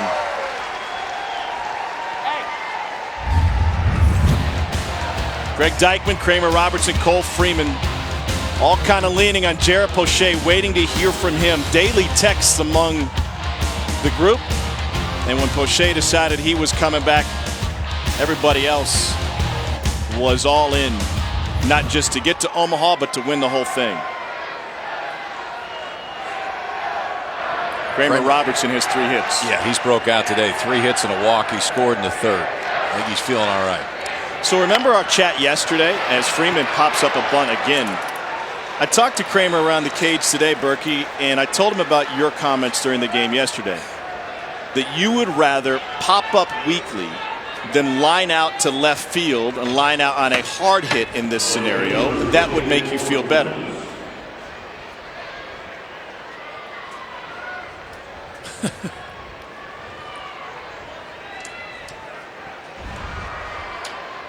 Don't let me get hot is the message, and it looks like he is. And look, he's been swinging the bat much better than the numbers would indicate, as you were just referencing, Tom. A lot of lineouts in the first few games of this College World Series, but they're falling today. Gonna pop up the short, 2 down. So back to the story. This is discussion around the cage, and he agreed with you, and to the dismay of a lot of the other hitters, that he said, I've been in slumps before. I've been 1 for 18. I've been 1 for 25. This isn't a slump. I'm hitting the ball well. Mentally, it's more draining to go back to the dugout after a hard line out than it is after a mishit ball to the right side. Yeah, I think there's a couple different types of slumps. One where you're just totally lost and you feel like you could flip the bat upside down. It would feel the same. You feel that bat up there. The other one's when you feel like the game is totally against you and you can't find a hole and there's 12 fielders out there. That's the one he was in. Yes. That's the one he was. I mean, it was a bullet to the second baseman that's caught. Line drives to the left fielder that were caught. One hopper to the shortstop that's hit right at him. You would look really silly if you went up there with the bat upside down. There are times when the bat feels so bad you don't even know which side of it you're holding. Yeah. I got 41 years of that. Dykman pops it up. But for me, at least at that point in time, okay, I stink. Let me do something drastically different. But when you're hitting a bunch of bullets, you don't want to change, but it's like you feel like you should just for the sake of change, even though you're crushing balls. You're literally squaring 2 up a night, but the results don't show it. And so many times we can define ourselves by the results. And that's why any good hitting coach will tell you that all you can do is take a good swing at a good pitch, and you got to live with what happens from there. And if you're consistently hitting the ball hard, eventually it will, to a degree with which anything evens out in this game, it will even out. And today, 3 knocks. He's feeling a lot better about himself. He's also a senior. And the freshman Josh Smith was standing there and was just dumbfounded that he would feel that way. Right. He didn't understand. Wouldn't you want to be in a groove even if you're hitting into outs? And I told Kramer, I said, well, you got back to the dugout and you were laughing. He goes, no, I was just trying to blow off the steam. Didn't know how else to handle it. Yeah, absolutely. At some point, you're just like, what in the heck is going on around here? Because coach keeps telling me, hit it hard, they'll find holes. And eventually, at some point, you're like, well, when is that day coming? Dykman rolls one over. Madrigal takes care of it. Leadoff single wasted for LSU, but Kramer Robertson has a 3-for-3 day going, and his Tigers have a 6-0 lead through 7.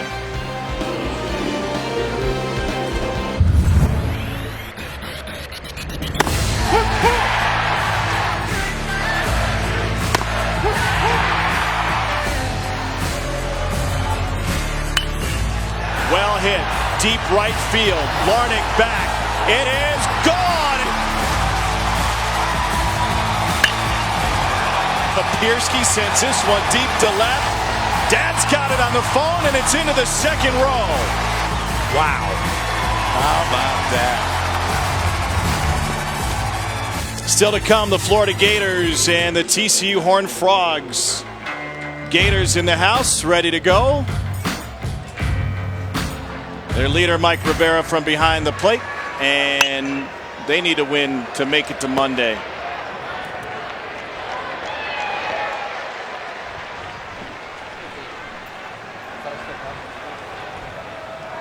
Florida reached the College World Series finals both times when starting 2-0. Knocked off TCU 3-0 on Sunday. TCU bounced back with a 9-2 win last night. Rematch of the opener between those two teams, both in the starting role, and Florida and TCU in that spot. Alex Faedo was so good, and Jared Janczak was not. And we have not seen Janczak like that very often. I think he will be better tonight. I cannot wait to see what the offenses do, especially TCU. What do they do from an adjustment standpoint against Alex Faedo? As good as he was in game one, you can't just go up there with the same plan. They're going to have to do something different, something to make him uncomfortable. If I was advising him, I'd try to get him up on the dish and make him feel claustrophobic. I'd just steal his joke book. He only got one out yesterday. He had a book full of them. He only got one out.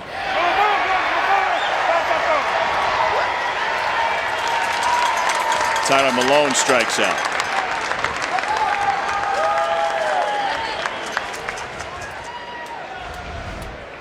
From the view of Greg Street.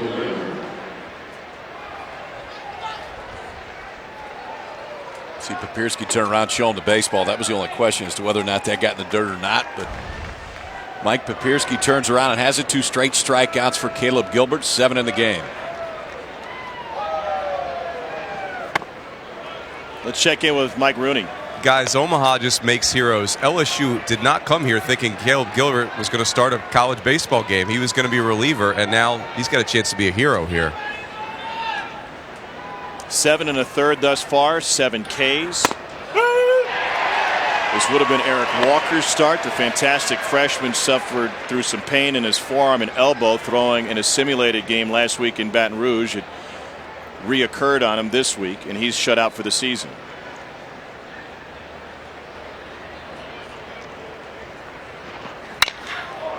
Well hit left field, deep.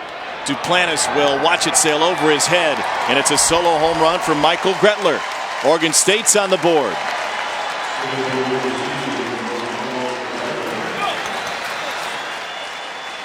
One of the very few mistakes we've seen from Gilbert, and Gretler makes him pay. He's been getting that arm side fastball down in the zone, off the edge all ball game, and finally the Beavers get a mistake and square one up on a beautiful swing right there by Michael Gretler. A fastball up in the zone, and similar to Bo Jordan, the ability to control the barrel and drive the bat head through the back of the baseball, and another ball that sails into the left field seats. Palmineri out, and this will likely do it for Caleb Gilbert. What an outing. Gilbert, the star of this one.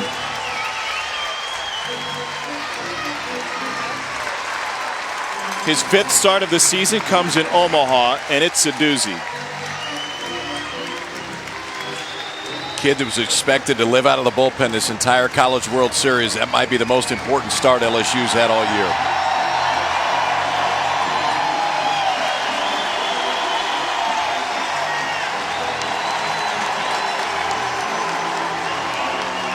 Lang, the first one to greet him. When Alex Lang and Jared Pocher are telling you you did a good job, you did a good job. Even C3PO approves. Who? C3PO hanging out in the dugout. It's on the swing.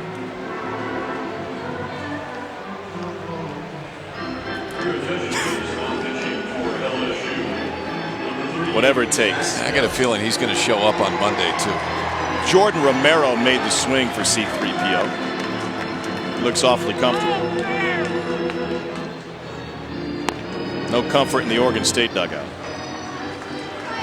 No, and as good as Caleb Gilbert was, it gets even more uncomfortable now with Zach Hess on the mound, as the book is closed on Caleb Gilbert and on really a legendary performance by him, and now he'll hand the ball off to a freshman who has become a legend this week, Tom.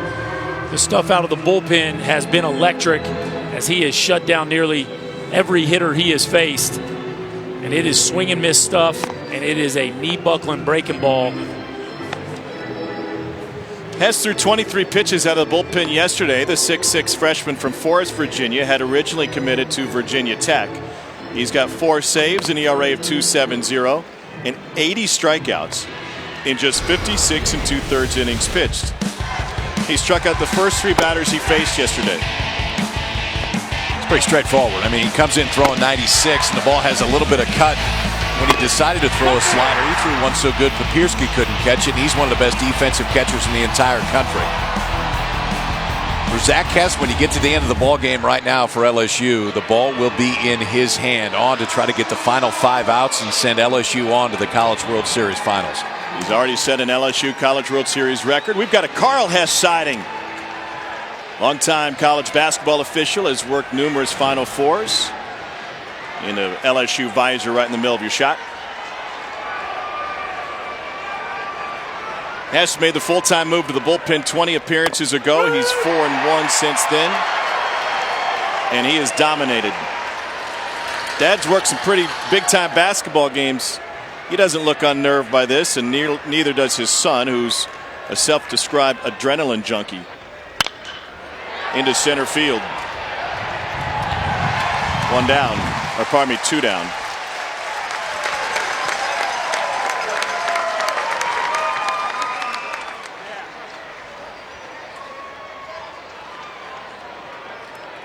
Zach's dad's profession is one of the reasons he's in an LSU uniform and not Virginia Tech. He was a longtime ACC official, primarily in the college basketball world, but they decided not to bring him back a couple years ago.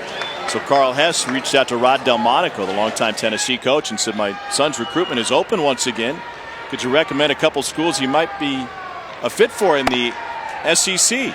Delmonico said, well, Florida and LSU do a pretty good job getting guys to the big leagues. You never know what's going to influence recruiting.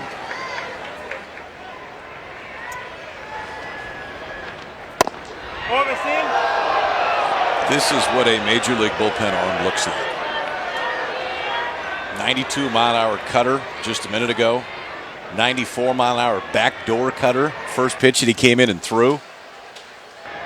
When it's right, it's just about unhittable.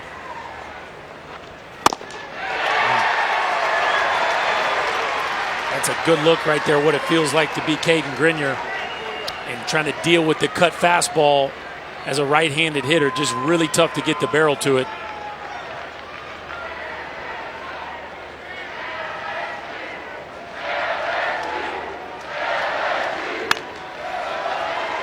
I don't know if the Wild Thing haircut fits anybody as well as it does Zach Hess. You know what that says too? And remember, this kid wasn't a closer a week and a half, 2 weeks ago. He's ready for the role. You don't do that when you're a freshman unless mentally you're ready to be in this spot. The stuff obviously is plenty, but the mentality fits the role too.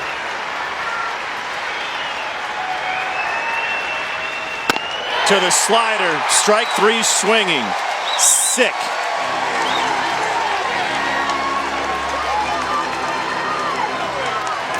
The pitching for LSU has been just about perfect today. Caleb Gilbert faced 3 over the minimum, gives way to Mr. Hess. 2 faced, 1 strikeout, 3 outs. And LSU was in a College World Series Finals.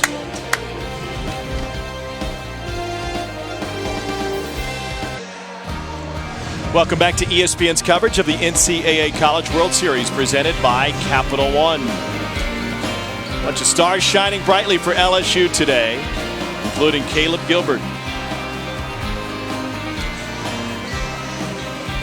He's our Capital One player of the game. 97 pitches and allowed just 2 hits. 3 over the minimum for Caleb Gilbert. Before the game, Paul Mainieri said if he gets us through 5, I'll be really happy. Figuring out ways that they can get to Zach Hess at the back end of the bullpen. Well, it became a 2-man show at this point. Gilbert for 7 1/3. Hess has 2 outs, 3 more to go. Zach Watson pops up to right. Trevor Larnach handles it, 1 down. Well, the first time through the order, Caleb Gilbert just living on a 2-seam fastball. Faced 5 lefties the first time through. He struck them all out, all on fastballs, all called. The next strikeout didn't come until the 7th inning, but that was Jack Anderson for the second time. Another fastball looking. 7 strikeouts on the day. Everybody that he struck out was left-handed, but just seemed in control from the first pitch of the ballgame.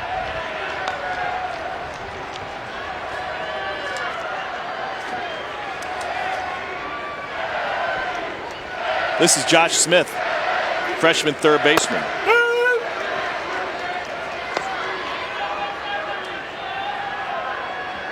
Would you give Michael Papierski consideration to be your player of the game? Yeah, I think it's a pretty special day when you go deep from both sides of the plate. The first player ever at TD Ameritrade to hit 2 homers in a game, and somebody outshines you. That just tells you what kind of ball game this has been for the Tigers. But Gilbert's certainly deserving of that honor. He was outstanding this afternoon. To Madrigal. 2 down.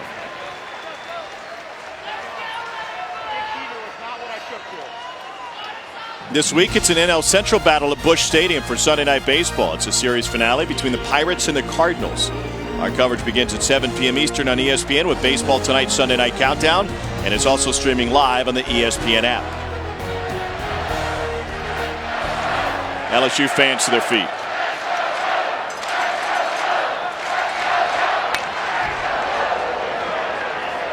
By the way, I'm told the Moose is not Marty Moose.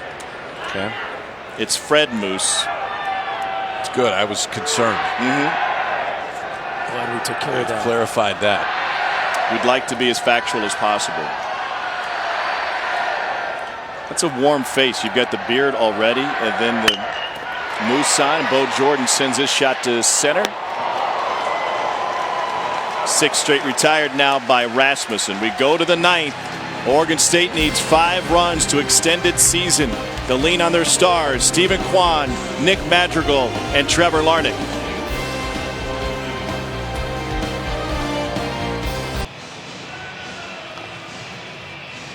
(6-1) LSU leads Oregon State, the #1 team in the country. It's been held to just 2 hits in back-to-back games by LSU's pitching staff. Season low 2 hits both times. Now the Beavers will try to gather themselves. They've only lost 5 times this season, and they haven't suffered back-to-back losses since May 10th and 13th of 2016. They have been a very good come-from-behind team, however. 7 times they've trailed after 8 innings, and they've won 3 of those games. Challenge is trying to figure out Zach Hess.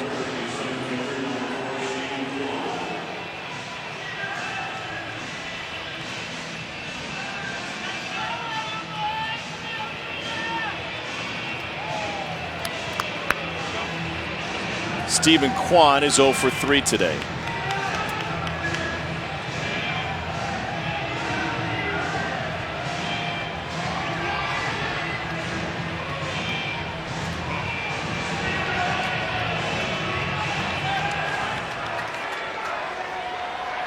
Sophomore from Fremont, California, looks at the first pitch away.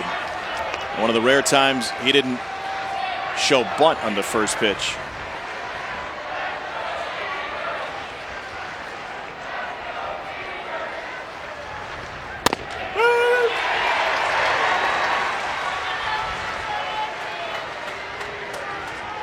Pat Casey owns a pair of national championships and the #1 team in the country for most of the season. Now 3 outs from elimination. Velo's not quite the same today, KP. We saw him up to 97 yesterday. Just seen 1 at 94 and a bunch of 91, 92 so far.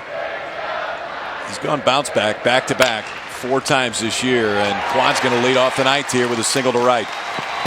The other 3 times that he went back-to-back days, day 2 was a scoreless outing.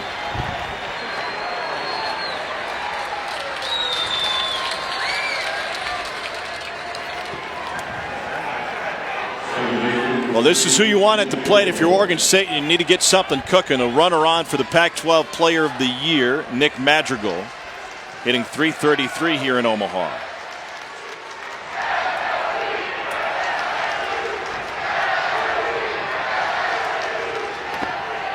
And Hess spikes that one. Madrigal led the Pac-12 in hitting. Led him in stolen bases, 5th in slugging, 5th in runs, 3rd in doubles. And there is action in that LSU bullpen. Jared Poche, the left-hander, Hunter Newman, the right-hander, both up and ready. Well, it's not Poche. Oh, Nick Bush. That is not Poche.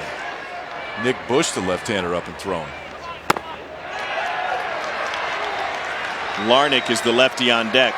Poche on the right side watching. The thought was that they needed Poche today, they would use him for as much as 1 inning.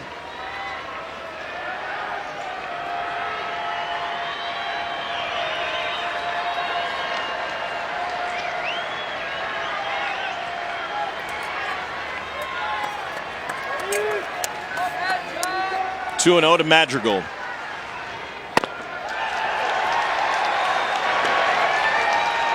Really getting the side of that fastball, KP. That cutter is almost looking like a 90-mile-an-hour slider right now. It's got a lot of horizontal movement to it. And the velo 90 miles an hour. I don't know if Hess is quite the same guy we saw yesterday. Well, he was in the 8th. In the 8th, he did look the same. Been inconsistent so far here in the 9th.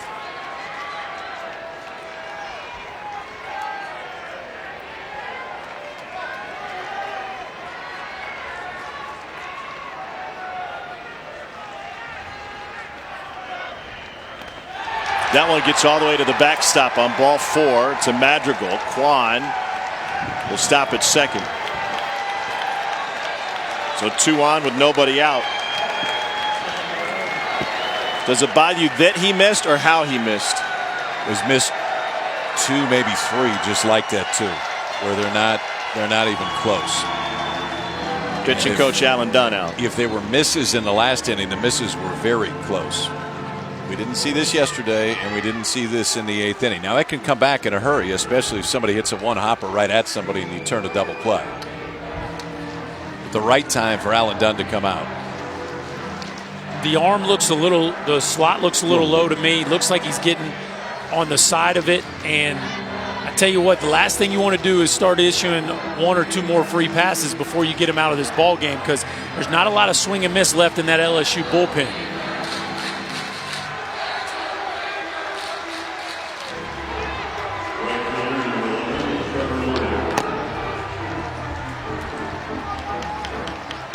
Two sides of the coin for the LSU bullpen here in the College World Series.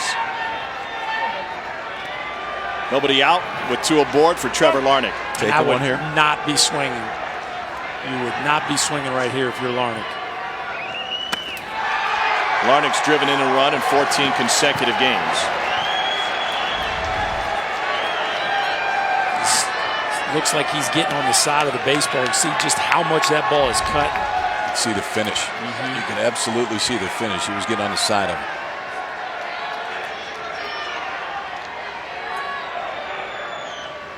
How easy is that to change in the middle of a game? It's today, Saturday. It's easy to change tomorrow, but right now it's not easy to change pitch to pitch, especially for a kid that just has not been in this situation all that often. Quan and Madrigal aboard, behind in the count, 2-0 to Larnick. And he gets 92 across for a strike. And as much movement as there is on the baseball, if you're Larnick, you got to zone this ball middle up and middle away and really try to keyhole him right here. The last thing you want to do is get out of the zone.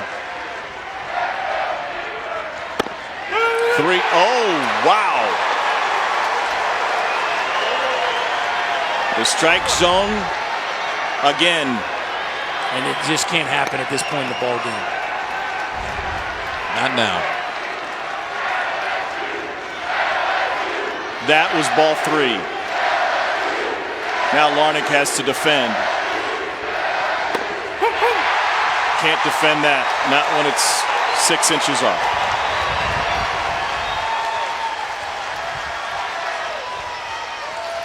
You pitch to the zone that you're presented, and ultimately that's what Hess is doing right here. He got bailed out with a 2-1 pitch, then came back and threw almost the exact same one. That one's closer.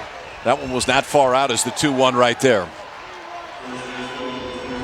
That's a pitch that you will see called a strike a fair amount. But Pat Casey on his way out right now, you can understand why. This frustration started early.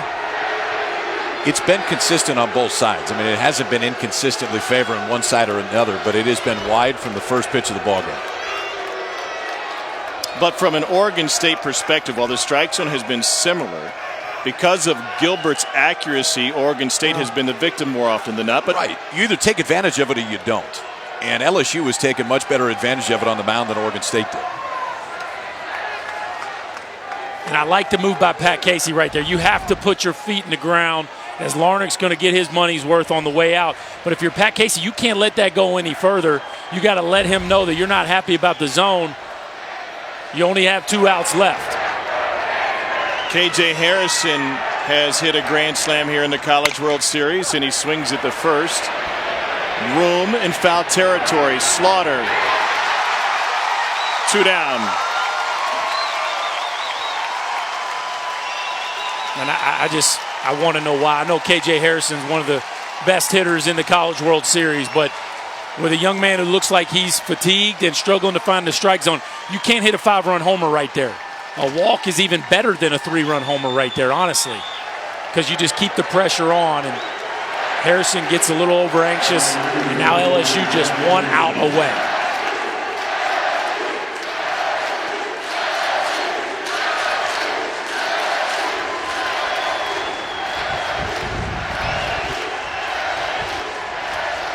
Jack Anderson for Oregon State. 1-0.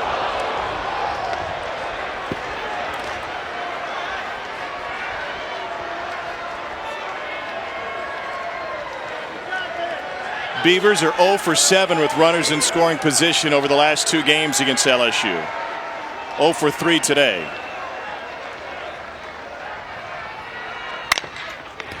Back up the middle. Freeman kicks the bag to finish it.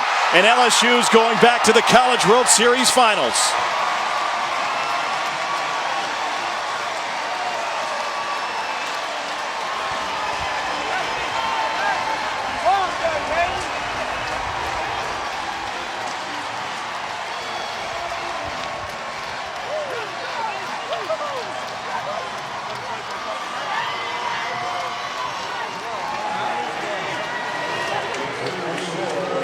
Tigers have won 25 of their last 28, and so ends one of the best regular seasons in college baseball history on the Oregon State side.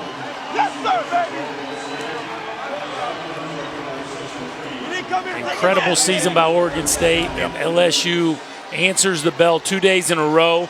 A cutter off the outside edge. Hess slows it down. Freeman does a nice job of making a play on a tough hop, and LSU has a chance to move into second place all time with 7 national championships as they advance. Guys, the first time these 2 teams played, LSU got beat 13-1. They walked 12 hitters. They got 4 hits themselves. They got beat 13-1. They come out and beat Florida State and then answer the bell back-to-back nights against a team that has been more consistent over the course of the regular season than any we've seen in the last 25 years. LSU deserves and belongs in the finals. The midseason turnaround is complete for the Tigers. They'll be looking for their 7th national championship starting Monday night in the College World Series Finals against an opponent to be determined, either TCU or Florida, who meet later tonight. A dream unrealized for Oregon State. They joined 1982 Texas as teams with great regular seasons to fall before winning a national title.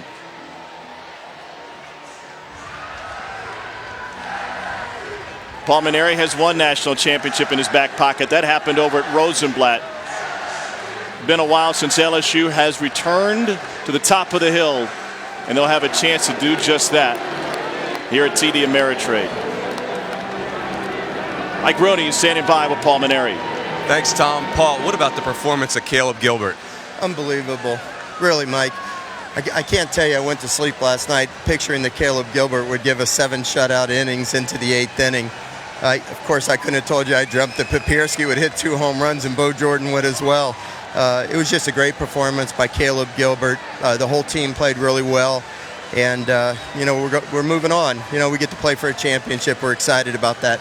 Michael Papierski's been a guy that got hot late in this season. What a moment for him. What were you thinking when you were watching him hitting those 2 home runs? Oh, 2 moments, yes. Perhaps the greatest kid you'll ever want to meet. I mean, nobody works harder than him. In the first half of this season, he struggled with the bat, but he played great defense, very unselfishly. And then he kept working. Mikey Gibbs done a great job with him. And he ended up, that's his 11th home run, so it's not like this is something news to us. We knew he had the potential to do it. That 3-run homer really got us going and gave us a lot of confidence that we could beat the unbeatable team. You guys are headed to the CWS finals against one of a team. You've played both of these teams. What are the keys for your club going in there? Mike, I haven't thought much about who we're going to play yet. We're obviously very familiar with Florida. We played TCU one time, but whoever we're going to play, it's going to be a great series. Both those clubs are outstanding in every way. Thanks, Paul. All right, Mike, thanks. There's something about programs and teams and athletes that expect to win. At LSU, they expect to win national titles. They absolutely expect to win, and they also had 4 guys that came back for what starts on Monday. They didn't come back to get here. They came back to win a national championship. Kramer Robertson, Cole Freeman, Greg Dykman, and Jared Poche are 2 wins away from that. Once again, our final, LSU 6, Oregon State 1. Tigers on to the College World Series Finals. TCU in Florida coming up tonight at 8 with Carl Ravitch, Eduardo Perez, Kyle Peterson, and Laura Rutledge to decide who will play against LSU for the chance to play for a national championship.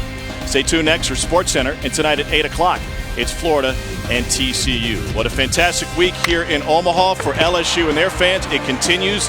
The season ends for Oregon State. For Kyle Peterson, Chris Burke, Mike Rooney, and our sensational ESPN crew, I'm Tom Hart. Flip back at 8 o'clock for TCU in Florida. Good afternoon from Omaha.